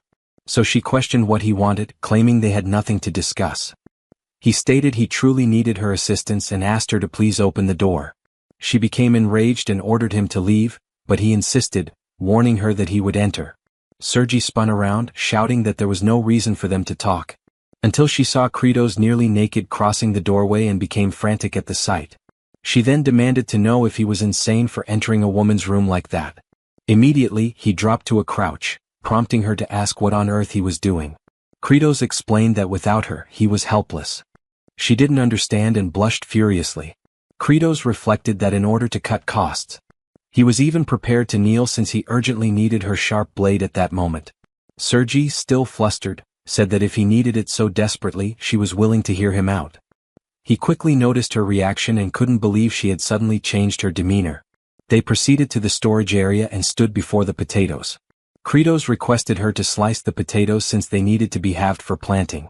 Upon hearing this, she flew into a rage, feeling completely deceived. While cursing the demon overlord with every possible insult, he attempted to clarify that the task was simple, and that she shouldn't cut potatoes with 3 or fewer sprouts, but if there were 4, then she could proceed. He stressed that she must keep in mind the number of sprouts on each side of the slice, since they needed to be evenly divided. After sharing the instructions, he held the potatoes and declared he would toss them. But Sergi firmly stated she never agreed to do that. Nevertheless, he threw them anyway and without time to react.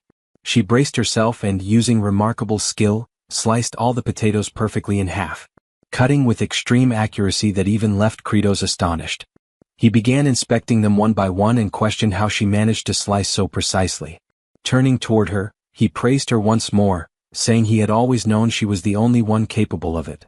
She thought about that half-hearted flattery and became wary, knowing she wouldn't fall for his sweet talk again, calling him a deceitful trickster. Instantly, he stood up with an intimidating aura and stepped closer to her. Then he grabbed a cloth and wiped his blade until it gleamed. The general felt flustered and asked what he was doing. He answered that potato juice had splashed on it and it needed to be cleaned. She, burning with embarrassment, wondered if he had lost his mind, unable to comprehend why he was acting this way. Besides that look in his eyes, sincere, warm, and intense. Kratos noticed the sword was now spotless and admitted that it felt satisfying, imagining that if the blade wasn't thoroughly cleaned, infections could spread to the potatoes. So it had to be washed meticulously. He approached her again and with a captivating gaze, asked her to please lend a hand, insisting she was the only one who could accomplish it. Inside, he thought she was the sole demon capable of cutting potatoes while also helping to store the chunos. Sergi, still blushing, took a deep breath and agreed to assist this time. Inwardly, she called the demon lord foolish. He rejoiced at her response and said he would fetch hot water and towels so they could spend the entire night cutting together. She simply couldn't understand why the demon lord was so thrilled, once again calling him silly. After that, they continued slicing all the potatoes, while Hartok watched from afar, seeing the two working in total harmony as they cut. He fumed at the sight, thinking Sergi had also become one of the pitiful fools, volunteering to serve the demon lord simply because she received a few compliments. Meanwhile, beneath the scorching sun, Azurat was still tied to the cross, contemplating what it meant to truly live and wondering what purpose a lightning rod had to keep existing since such a harsh life seemed worthless. Then Flute approached and mentioned that the elders had saved chunos for him, and asked if he wanted to play the game of tossing them. He called her a brat and asked if she truly believed that a great general like him would ever play a game with a low-ranking demon, warning that he would devour her alive if she dared come closer. Regardless, she tosses the food, but it lands directly in his mouth. This infuriates him so much that he demands to know if she doesn't understand how to throw correctly, ordering her to do it properly. From a distance, the one with the monocle observes and concludes that Azurat has already lost his sanity, thinking he has taken so many blows that he can't think clearly anymore. Then he spins around after hearing someone yelling. It was Kratos announcing that they would finally begin planting the potatoes in the fields. Hartok watches the scene and decides that he never expected anything from him anyway. At that exact moment, the farming squad begins expressing gratitude to Sergi for slicing all the potatoes for them. She, slightly embarrassed, responds that she didn't cut them for their sake. The monocle wearer notices her reaction and questions what kind of expression that is, since it doesn't resemble the face of a great demon general. He also notices the lower-ranking demons weeping over the potato seeds, and questions whether they aren't ashamed of themselves. He concludes they are all fools and internally declares that the greatest mind among the demons will rise to take the demon lord's throne. Meanwhile, Kratos instructs them to keep planting since soon the sprouts will emerge and break through the ground. He further warns that when that happens they should start removing the extra sprouts. Bahal claims he's very skilled at cutting, but the demon lord orders him to stay quiet, and explains that each seed piece can produce 3 to 6 sprouts. Following this explanation, he poses the question of what is preferable, more or fewer sprouts. The demons answer that more would be better, but Kratos corrects them, stating that fewer is actually ideal. They appear bewildered and question why fewer is better, convinced the demon lord must be mistaken. Hartok, witnessing the conversation, becomes frustrated and calls everyone utter fools. Then he urges them to think for a moment because if there are too many sprouts, they will compete with each other for nutrients. In other words, the potato itself will end up with fewer nutrients. Kratos overhears from afar and admits his surprise, asking how Hartok knows that, and whether he has cultivated before. Hartok replies by questioning if they truly need to be taught something so fundamental, explaining that the sprouts and the potato share the same nutrients, which should be obvious. Kratos then asks how many sprouts would be ideal, and Hartok responds that 2 would be the obvious answer. But after thinking further, he concludes that practically speaking, they could assume 1 sprout is best. However, if that single sprout damages the potato's root, it might die. He also proposes that they could create fertile soil artificially, by adding manure and turning the earth to improve airflow. Everyone stands in awe at his explanation as he continues, stating that the soil group won't only benefit the potatoes but also weeds that compete for nutrients, which means those weeds will need to be eliminated. The demon lord simply cannot comprehend what he has just heard, and loudly demands that everyone applaud since they have a true genius in their ranks. All the demons begin shouting, "Genius, genius, genius," and Hartok becomes agitated hearing it as they don't stop praising him for even a moment.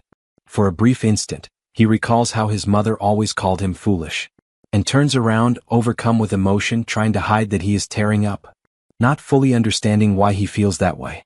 Then Kratos steps forward and calls him wise, declaring that from now on, he will appoint him to lead the farmer troops as their commander. Hartok internally thinks this is absurd since his intellect exists to conquer and annihilate other species. However, Kratos yells, asking what everyone is standing around for, insisting they show respect to the supreme elite of the demon kind. All at once, they begin shouting that the general is the elite among elites, And Hartok, seething inside, considers everyone beneath him.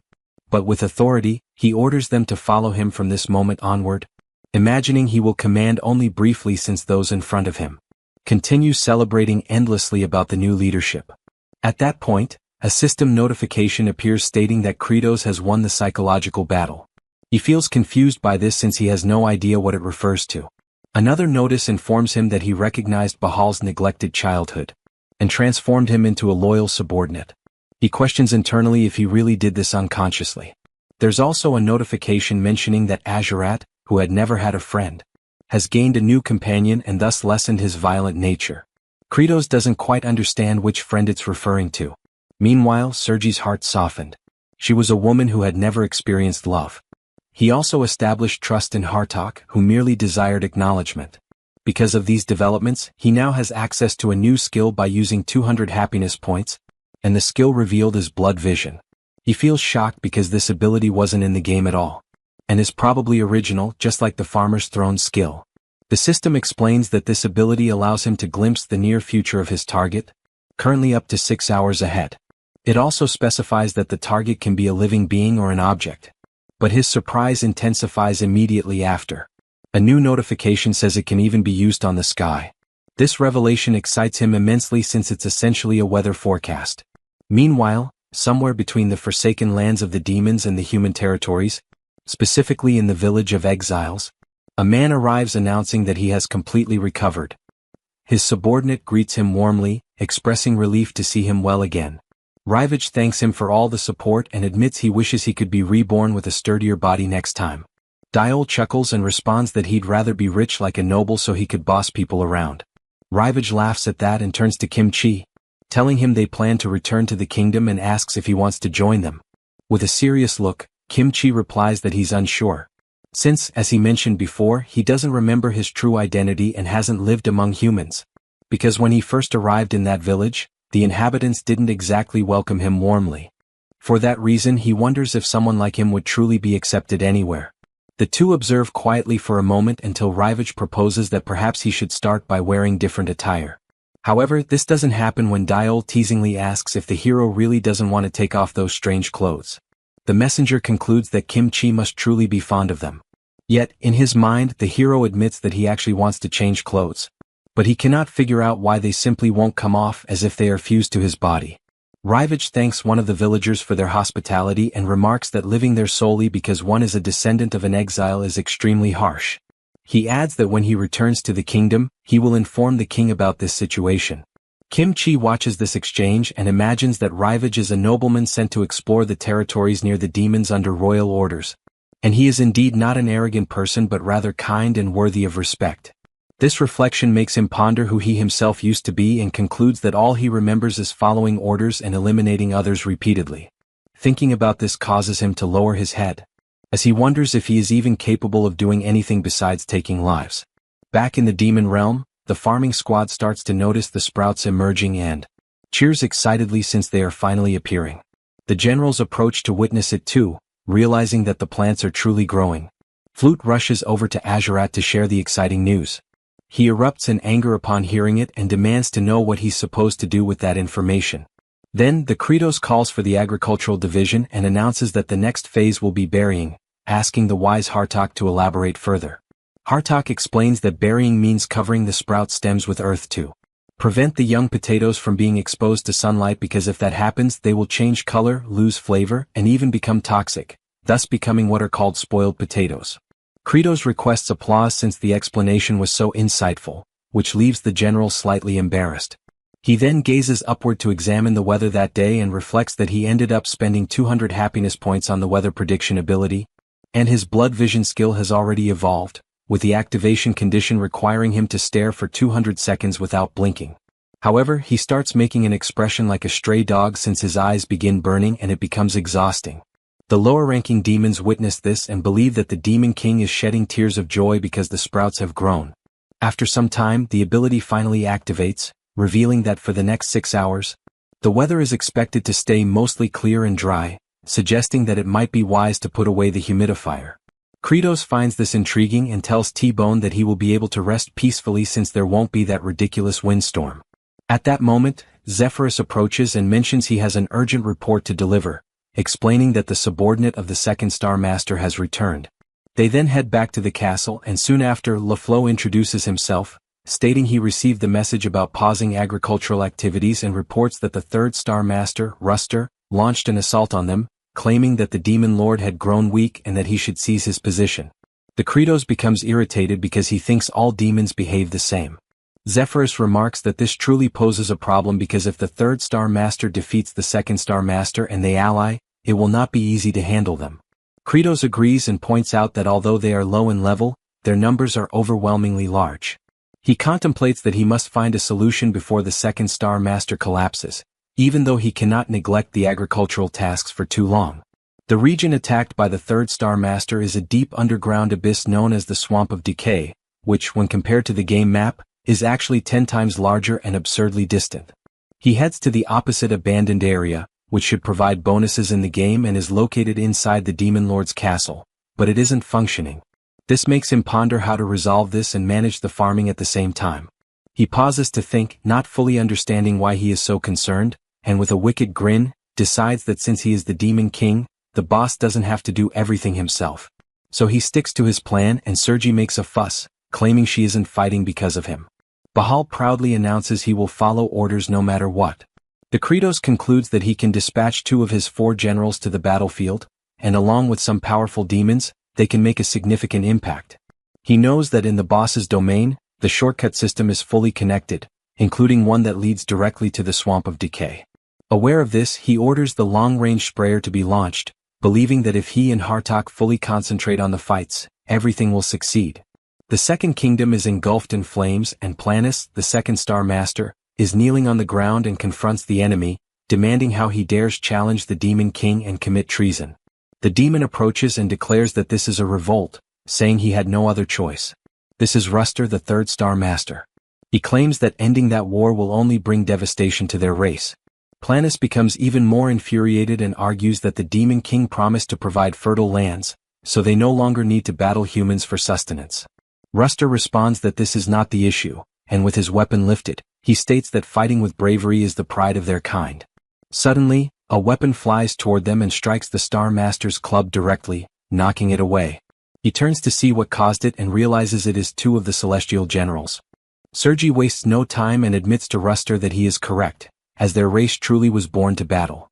She says they adore fighting more than anything else but wonders how things ended up like this and why they even started enjoying it in the first place, but she finally understands after observing everything that happened lately.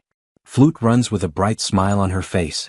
She bursts through her house door, shouting and calling her father to hurry to the fields. Once they return to the field, they are amazed to see the beautiful crops that have grown. Witnessing this brings tears to the lower demons and even Azurat, who also weeps because of it. Hartok and Zephyros watch from afar, as does Kratos, standing proudly before his grand accomplishment. The little girl runs, calling for the Demon King, and Happy says that it is truly beautiful and that she has never seen anything like it before. Kratos simply remains quiet. Back with Sergi, she charges fiercely at the demonic master and attacks with her countless swords. The opponent, distracted, fails to notice the tyrant closing in and gets grabbed.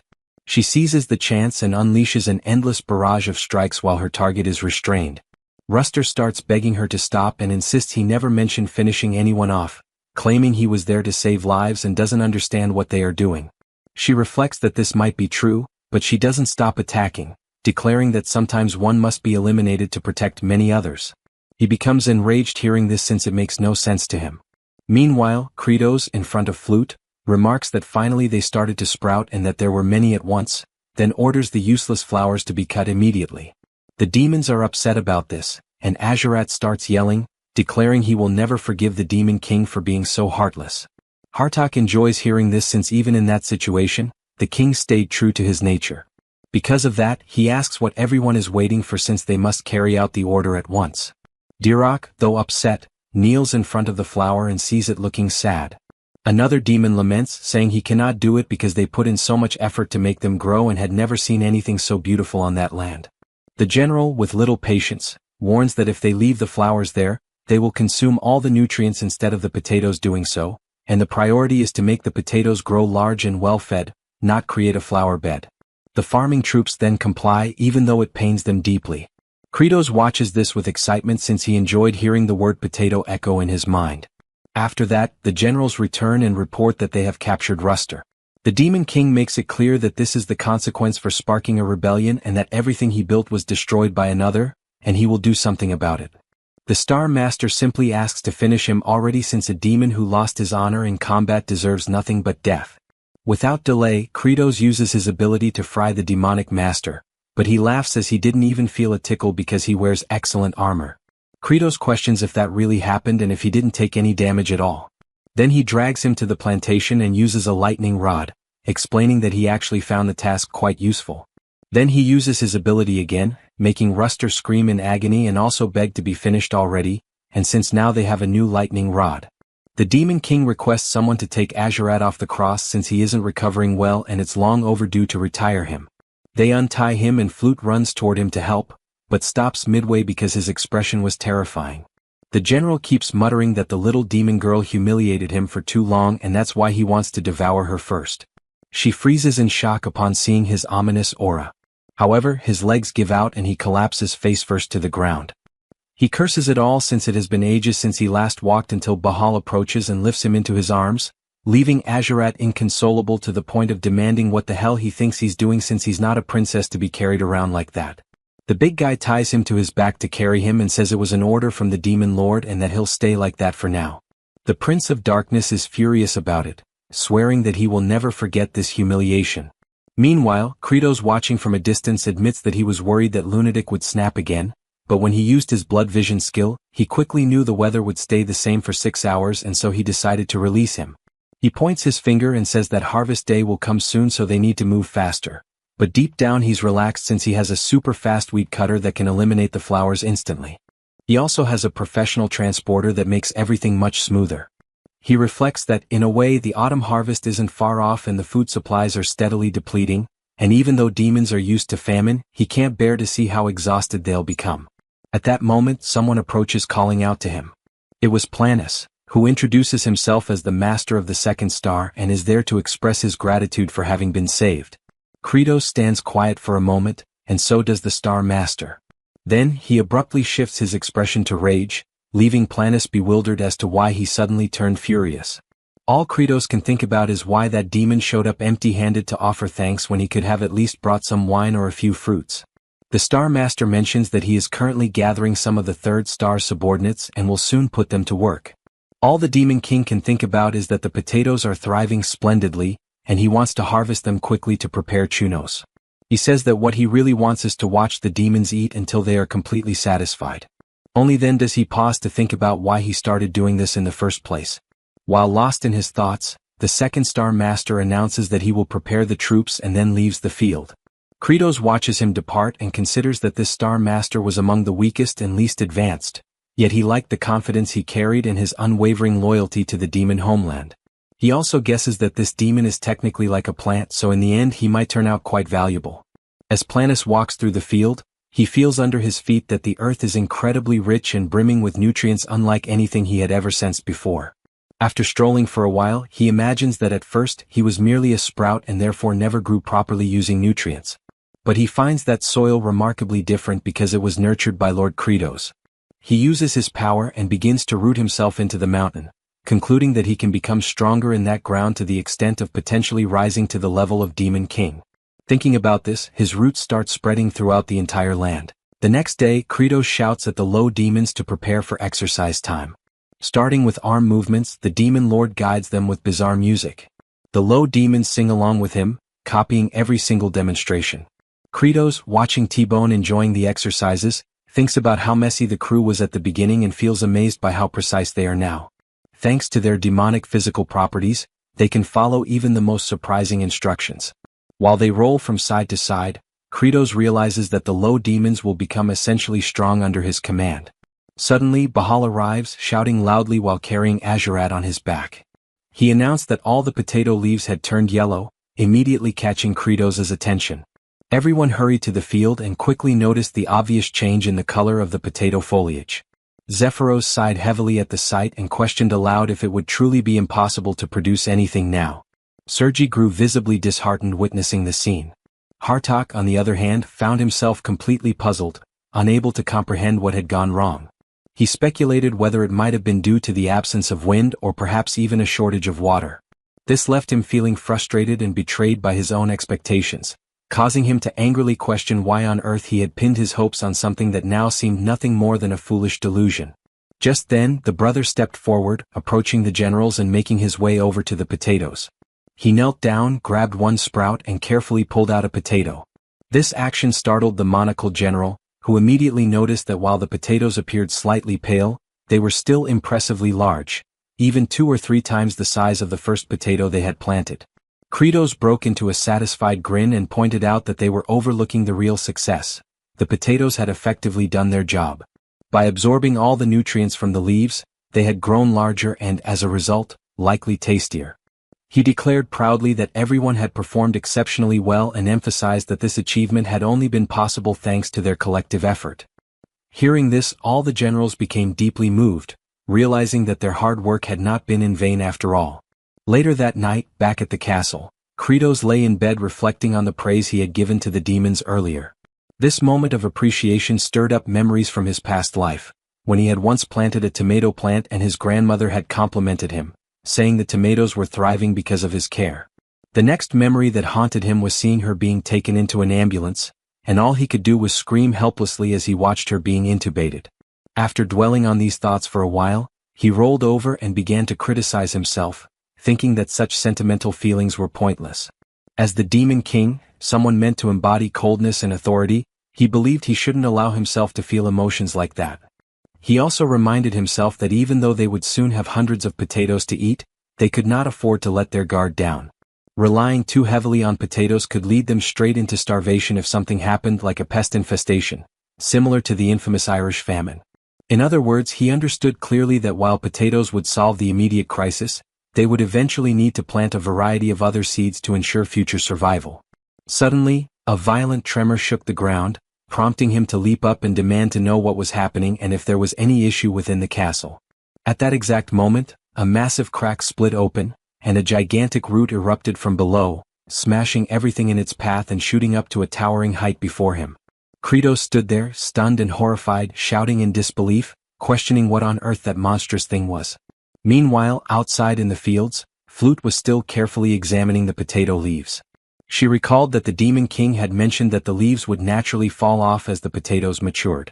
However, she sensed something felt terribly off and began to dig with determination, convinced that something was wrong beneath the surface.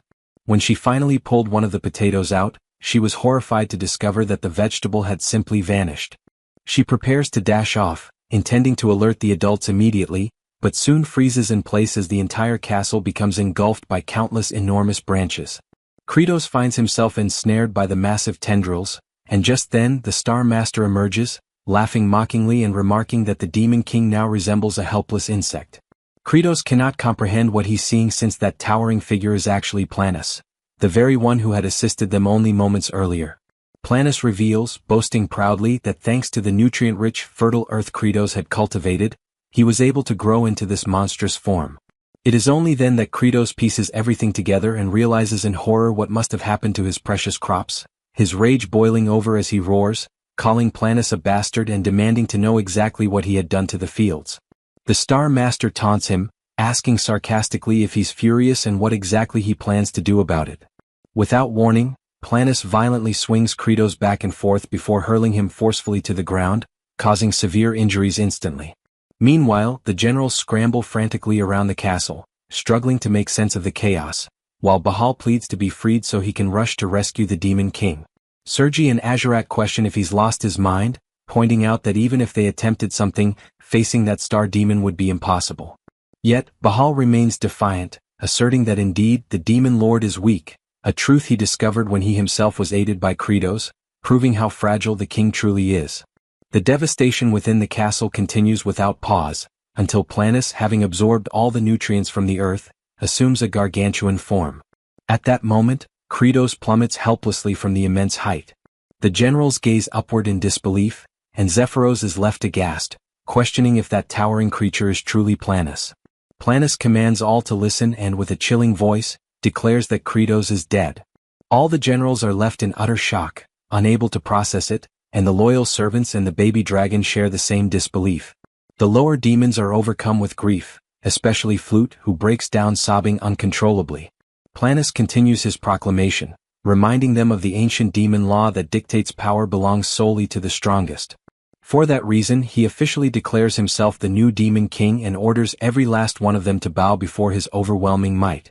Hartok reflects on the unfolding scene, realizing that the Star Master had indeed absorbed all the land's nutrients, and with Kratos incapacitated, he is now unquestionably the strongest. Accepting this brutal truth, he bows, resigning himself to the rule that demons always follow strength above all else. Sergi, filled with frustration, reluctantly bows as well, followed by Bahal and Azurat. Zephyros remains in disbelief, paralyzed by the reality of the situation, while Azurat urges him impatiently, demanding that he show proper respect. Seeing no alternative, finally bows too, and in that moment, everyone submits to the colossal new king, while Zephyros can only cry, mourning the loss of his sovereign. Meanwhile, Kratos finds himself in a different realm, where he hears the voice of his mother from his childhood, calling to him and inviting him to play hide and seek. He senses something odd about that day and wonders aloud if this might be a dream. His mother instructs him to close his eyes tightly, promising to count to 10, and only after that should he begin searching for her. The young boy begins to count, and when he finally reaches 10, he calls out, asking desperately where she is, unable to locate her. In a rising panic, he starts to scream, pleading for his mother to come out, and wonders if counting to 10 again might somehow bring her back. Kratos observed that moment with his head lowered, as his childhood self could do nothing but cry out for his mother, sobbing and insisting that he had finished counting and for that reason, wanted her to appear. Suddenly, a system notification called out to Kratos, urging him to wake up. He eventually forced his eyes open, trying to comprehend what had happened and questioning whether the message had truly addressed him by name. Confused, he asked the notification where it was and if by any chance he had already died. The system instructed him to move, warning that if he did so, he might still survive. He wondered if he could use the glitch technique but quickly realized he couldn't, since there wasn't even enough space to shift his body. However, he noticed that at least one of his hands could still move, so he decided that even if it had to be slow, he would begin digging. Despite the agony, he kept pushing himself, determined not to give up. Meanwhile, outside, Planus called for the scribe to come forward. Zephyros approached and introduced himself formally as the recording secretary.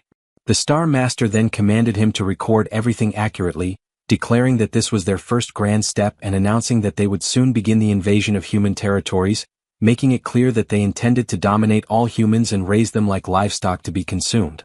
Hartok lamented the situation, remarking that it seemed they had gone back to the beginning. Azurat thought it was actually good news, as at least he would get to fight and slaughter as many as he pleased. Sergi reflected that this was the life demons had always led anyway, and if it meant satisfying his hunger, then so be it. Bahal, on the other hand, didn't think about anything at all. At the same time, all the generals struggled to understand why this new situation left them feeling so uneasy. Meanwhile, Kratos kept trying to crawl out from beneath the debris but felt his breath slipping away as he struggled to breathe properly. Back outside, Planus ordered all the demons to seize their weapons, declaring that it was time to march forward. Zephyros had a thought and warned the new demon king that they couldn't go to war at that moment. Planus didn't appreciate hearing that, and his menacing look caused all the generals to tense up in fear. The secretary tried to clarify that the only food they currently had was a small supply of potatoes, which wouldn't even be enough to feed half the army. Planus dismissed the concern, saying they actually had more than enough food. Then, using his massive branches, he seized Flute, leaving her terrified. Her father began screaming desperately in horror. This immediately caught Azurat's attention. Planus displayed the frightened girl and announced that there were many weak, worthless demons there, ordering that they be used as sustenance. The girl screamed frantically, insisting that it wasn't like that anymore, and that nowadays they could survive without devouring each other. She shrieked louder and louder, reminding everyone that the king had promised them such a future. Planus watched her desperate cries and then dropped her from the towering height. Meanwhile, Kratos, still trapped under the rubble, realized that his heart was stopping. He concluded that if he died now, all the demons would starve. So, he forced his eyes open and activated the bloody strike technique on himself, electrocuting his own body. He decides he cannot allow everyone to starve again, so he resumes digging, screaming with all his might to draw out energy, and with that effort he manages to dig even if only little by little. Outside, Planus is watching as Azurat rescues the little girl, cradling her in his arms. The MC keeps struggling to climb, and whenever his heart threatens to stop, he uses his bloody impact technique to jolt himself awake, but he realizes he's far too exhausted. Then he starts to contemplate whether he still has a long way to go, or if at least he is heading in the right direction, questioning whether his efforts still hold any meaning. Thinking about this weighs him down even more. Outside, all the generals stare wide-eyed, watching Azurat holding the child. Flute is speechless after being saved, and the Star Master asks if he has completely lost his mind. The Blood Prince just keeps staring until he feels the tremor and realizes the massive demon is closing in. Panicked, he tries to cover up by claiming that the little girl is his snack since he had been eyeing her for a long time. However, Planus doesn't buy into this absurd excuse and strikes Azurat harshly with a branch, sending him flying past the generals and leaving him knocked out on the ground. Zephyros laments the scene since he's powerless to intervene. The Star Master once again demands that everyone get ready for battle. Zephyros musters courage and shouts that there's no valid reason to proceed like this. Immediately after saying that, one of the branches lunges at him, but the tyrant general moves swiftly with his axe and intercepts the strike, making Planus even more enraged. Bahal yells that the Demon King had left a mission for the secretary, questioning who will count the potatoes if he perishes. The Star Master retorts, asking if they are suggesting a rebellion. Hartok quickly denies it, saying such a thing would be unthinkable, but he stresses that they believe the former Demon King Kratos' plan to invest in farming was a much wiser directive. Sergi requests permission to speak and recalls that the previous Demon King showed them a path where no one needed to die, and because of that, she questions why they should go to war if another solution already exists. Planus loses patience at being defied and begins summoning countless roots while screaming that he is the strongest and, therefore, everyone must submit to him. However, they refuse, declaring that true strength comes from what is just, and all the generals ready themselves for combat. The lower demons also shout that the Real King is only Kratos, warning Planus that he will pay for what he did to the fields. Instantly, the roots move toward the demons, but Hartok doesn't allow it, using his mist barrier to block the attacks and protect the farming troop. Bahal places Sergi on his hand and hurls her into the air, giving her the opportunity to slice through all the incoming branches. She then looks directly at the Star Master and yells that she will start by tearing out his eye first. However, he finds this amusing and, besides blocking her attack, also captures the generals with shocking ease. Then he announces that they are all going straight to the canopy for daring to oppose the new Demon King and makes it clear that he is 1,000 times more majestic than the feeble Kratos. While attacking the entire troop, he declares that the former king was nothing but a weakling who perished without even resisting, and because of that, he questions what was so special about that fool since he saw nothing admirable in him. He gets ready to deliver the final strike on Zephyros, who is trying to protect Flute, until suddenly he hears a voice from the MC asking why he's hurting his self-esteem like that. Then Kratos appears, fist clenched, intercepting the attack aimed at his secretary. Next, he smashes the branch into dust in an instant. Planus is stunned to see him alive, unlike Flute, who immediately smiles upon seeing him. The system message appears, stating that Kratos has unlocked a new system and skill at the edge of death, and that concentrated nutrition has been activated. Zephyros and Flute stood frozen, wide-eyed, as Kratos emerged with sudden violence, his crushing blow stunning them both. His bruised and blood-stained knuckles tore deep into the terrain, a brutal signal of his relentless battle to claw his way back. His gaze radiated an intense crimson blaze, forged from the strength of his former self. To grasp this overwhelming energy, one must look back to a time when Kratos was younger, untamed and broken. A frail elder had once asked why he kept speaking as if surrender was his only path. A despondent, youthful Kratos, hunched low and consumed by despair, confessed that existence had become unbearable. Calm but firm, the woman pressed on, questioning if life truly was that unbearable, then why bother surviving at all? Holding a tiny seed gently between her palms, she told him that each of us is a seed. She insisted that all life begins as a seed, forced to fight upward through difficulty to reach the light. With optimism and patience, she claimed one sprouting life would inspire others, and that inspiration would spread. In her serene certainty, she imagined a world reshaped by growth, starting from a single act of resilience. She had promised that all would turn green, conjuring an image of rebirth and flourishing beauty. Kratos, young and raw, rejected what he saw as hollow sentiment, drowning in the weight of his own suffering. Furious, he screamed, questioning why he had been forsaken by his parents, wondering aloud if he was nothing but a failed seed. Tears fell as he vowed he would survive, on his own terms without anyone's help. In a flash of dread, that bold promise shattered as he raced into a hospital room, reality crashing down. With breath caught in his throat, he watched the dying elder, her words echoing like fate's final whisper. She had said that they were all destined seeds, haunting, gentle, and profound words. It was in that moment, as her life faded, that Kratos's true path and inner power began to awaken. Now, with a fierce resurgence in the present, a glowing system prompt appeared, triggered by the immense force of Kratos's awakening blow.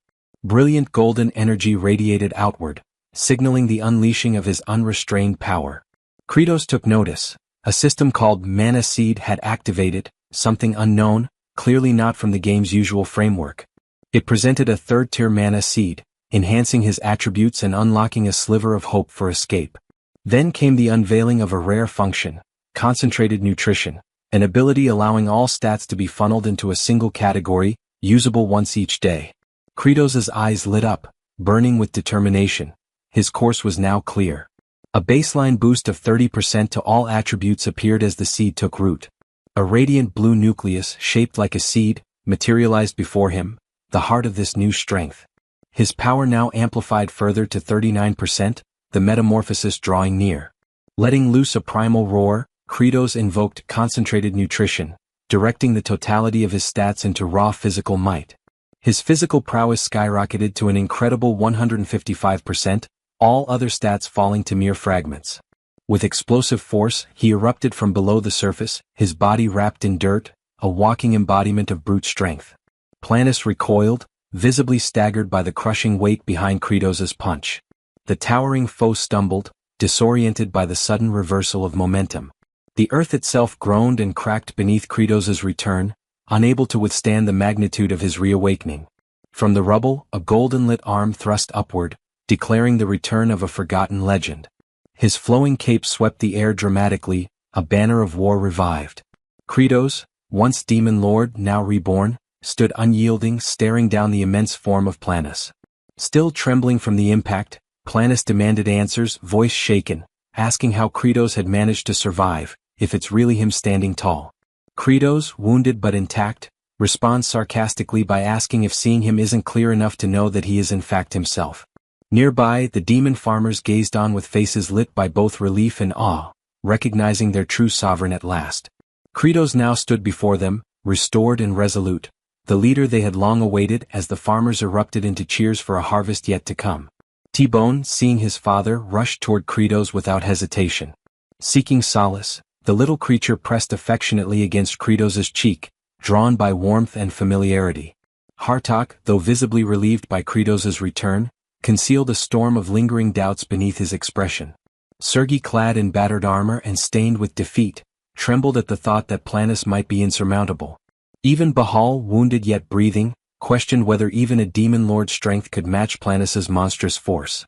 Planus, however, perceived Kratos's reappearance not as a threat, but as an ideal opportunity to extinguish all resistance. Its glowing eyes radiated murderous intent as it promised the annihilation of Kratos and anyone who dared follow him. Yet Kratos, cradling the young dragon, answered the beast's declaration with a calm, unwavering grin. He would not back down. He spoke with clarity, explaining that despite Planus's sheer magnitude, its movements followed a set rhythm, like a predictable raid boss. Internally, Kratos assured himself, every one of the creature's attacks could be sidestepped. He had seen all of these patterns before. Tactical and methodical. He knew the farmer battalion, who had endured brutal training sessions under his command, were equally prepared. Their bodies had been conditioned to react, trained to dodge even monstrous blows without hesitation. As Planus thundered forward, unleashing a deafening battle cry, Kratos issued the call for formation. His troops assembled without delay. The titanic foot of the enemy came crashing down, aiming to crush them in one strike. Kratos ordered them to shift left, and the squad moved with perfect unity. The ground split violently beneath the place they just stood, but their synchronized movements spared them. He called for them to veer right, and again they executed the maneuver like clockwork. He barked for them to hit the ground as a sweeping limb cut through the air just overhead. Kratos's voice rang out, commanding them to roll and not stop moving as the team ducked and spun through the chaos. He commanded them to fall back, leading a coordinated retreat as Planus's pounding blows tore craters into the battlefield. Explosive and relentless, Planis's might was staggering, but Kratos's core adapted with every strike.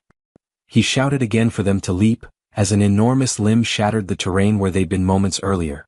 The beast howled in exasperation, unable to grasp why none of its punishing blows landed. Kratos's grin widened. He had seen it clearly. Planis's patterns left it exposed during the recovery after each assault. He directed them to rotate formation, preparing his unit to capitalize on that fleeting moment of vulnerability. Together, Kratos and his steadfast farmer legion turned as one, primed for the next phase. He raised a hand and pointed, marking the moment to act with pinpoint precision. Fuming, Planis trembled with suppressed fury, its rage mounting as futility dawned on it.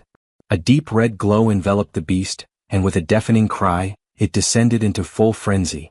Its enormous form writhed and convulsed, overcome by a wave of destructive mania. Unstable and savage, the creature pounded the earth in a blind fit, toppling all within reach. Kratos muttered with a knowing smile that this was it. Planis had entered its berserker phase just as expected. He bellowed for T-Bone to go, releasing the little dragon into battle. Brave and bubbling with resolve, the tiny dragon inhaled deeply, puffing up its chest with purpose. Focused and icy, it released a torrent of freezing breath, a concentrated blast of frigid air.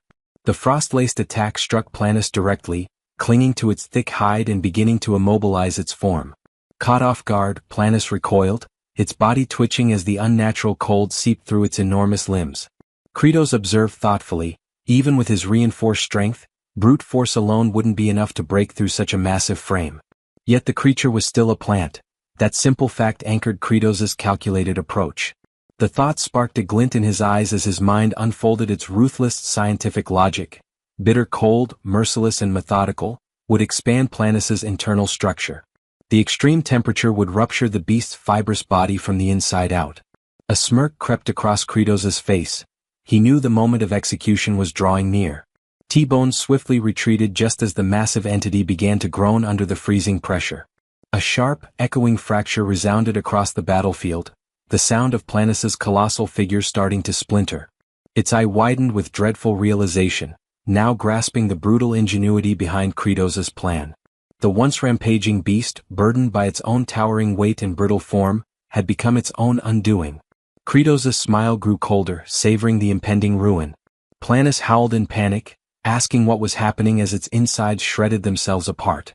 Surrounded by crumbling chaos, Kratos stood motionless, collected, victorious, as T-Bone fluttered back to him. The little dragon nuzzled against his arm, weary yet triumphant.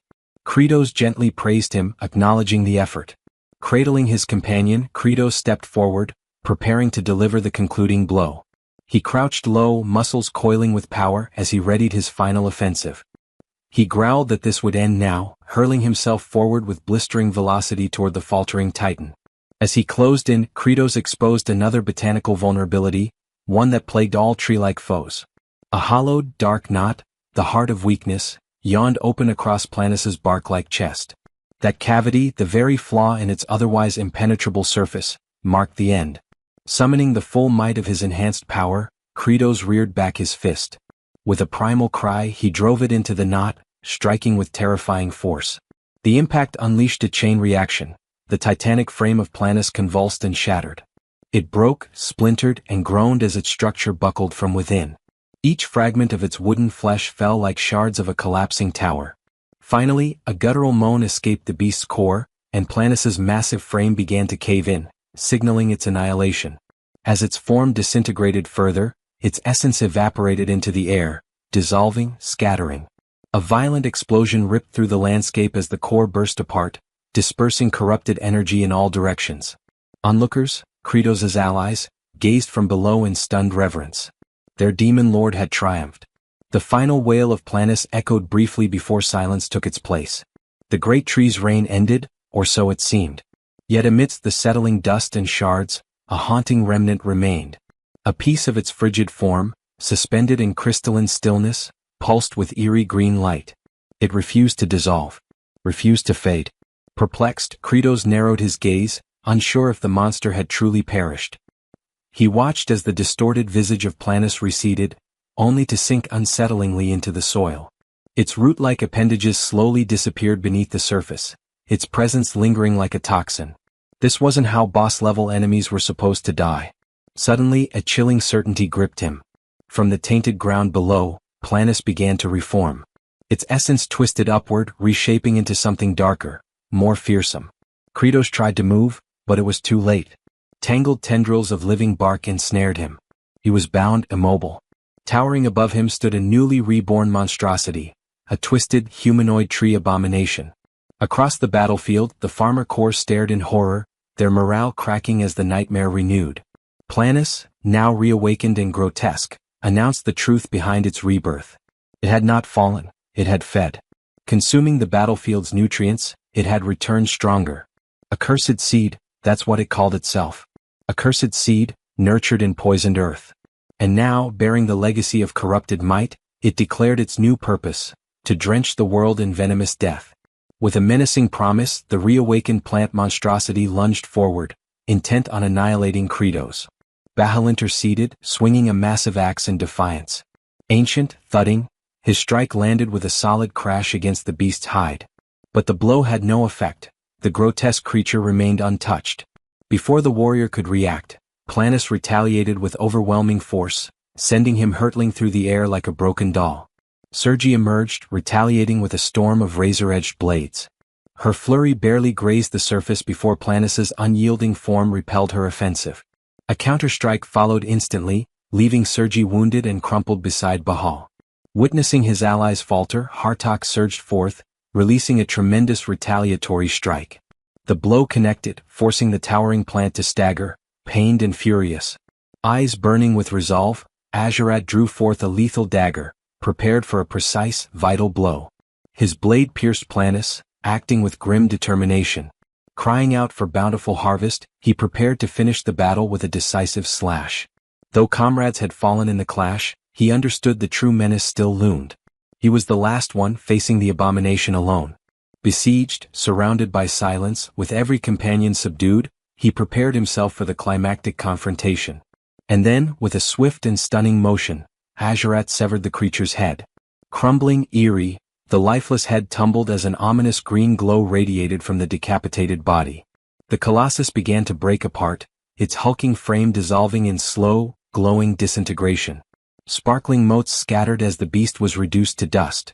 At last, every trace of Planus, even its twisted origin, had been obliterated, cleansed completely from the world. A peaceful, radiant shimmer lingered over the battlefield, casting ethereal light upon the victors. The farmer corps and surviving warriors stood still, bathing in the fading glow, their trials ended. Freed from the plant's corruption, the former demon lord spat curses upon Planus's demise. Hartok and comrades, though wounded and wearied, began to recover as the echoes of battle died. Meanwhile, Zephyros pledged to amend the betrayals that had transpired and claimed the victory of the demon lord's army. Hartok proudly proclaimed the triumph of the demon lord's ranks. Kratos watched the cheers, but concern took him. The cheers drowned the moment. The farmer corps roared with joy, hailing the victory and their fearless leader. Kratos stood at the center, basking in the adoration of his steadfast legion. Kratos screamed loud for them to stop, desperation climbing in his tone. His crimson gaze flickered, filled with unwavering intensity. Before him stretched a field of ruin, lifeless bodies, scorched remnants, and shattered earth. He stared in silence, absorbing the devastation, the quiet cost of their conquest. Even a single fallen leaf bore witness to the catastrophe. He dropped to his knees, the weight of their loss crashing down. Their crops, their people, they would face famine again. Could he demand more suffering from them? No. He couldn't let that cycle repeat. His closest allies gathered around him, their silent presence echoing his sorrow. Then, sudden and radiant, a glowing sphere emerged above him.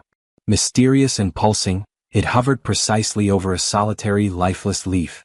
Slowly the orb descended, merging with the brittle husk. Hopeful, unexpected, a miracle revealed itself. And then the dead leaf shimmered. It pulsed once, vivid, alive, renewed by unseen power.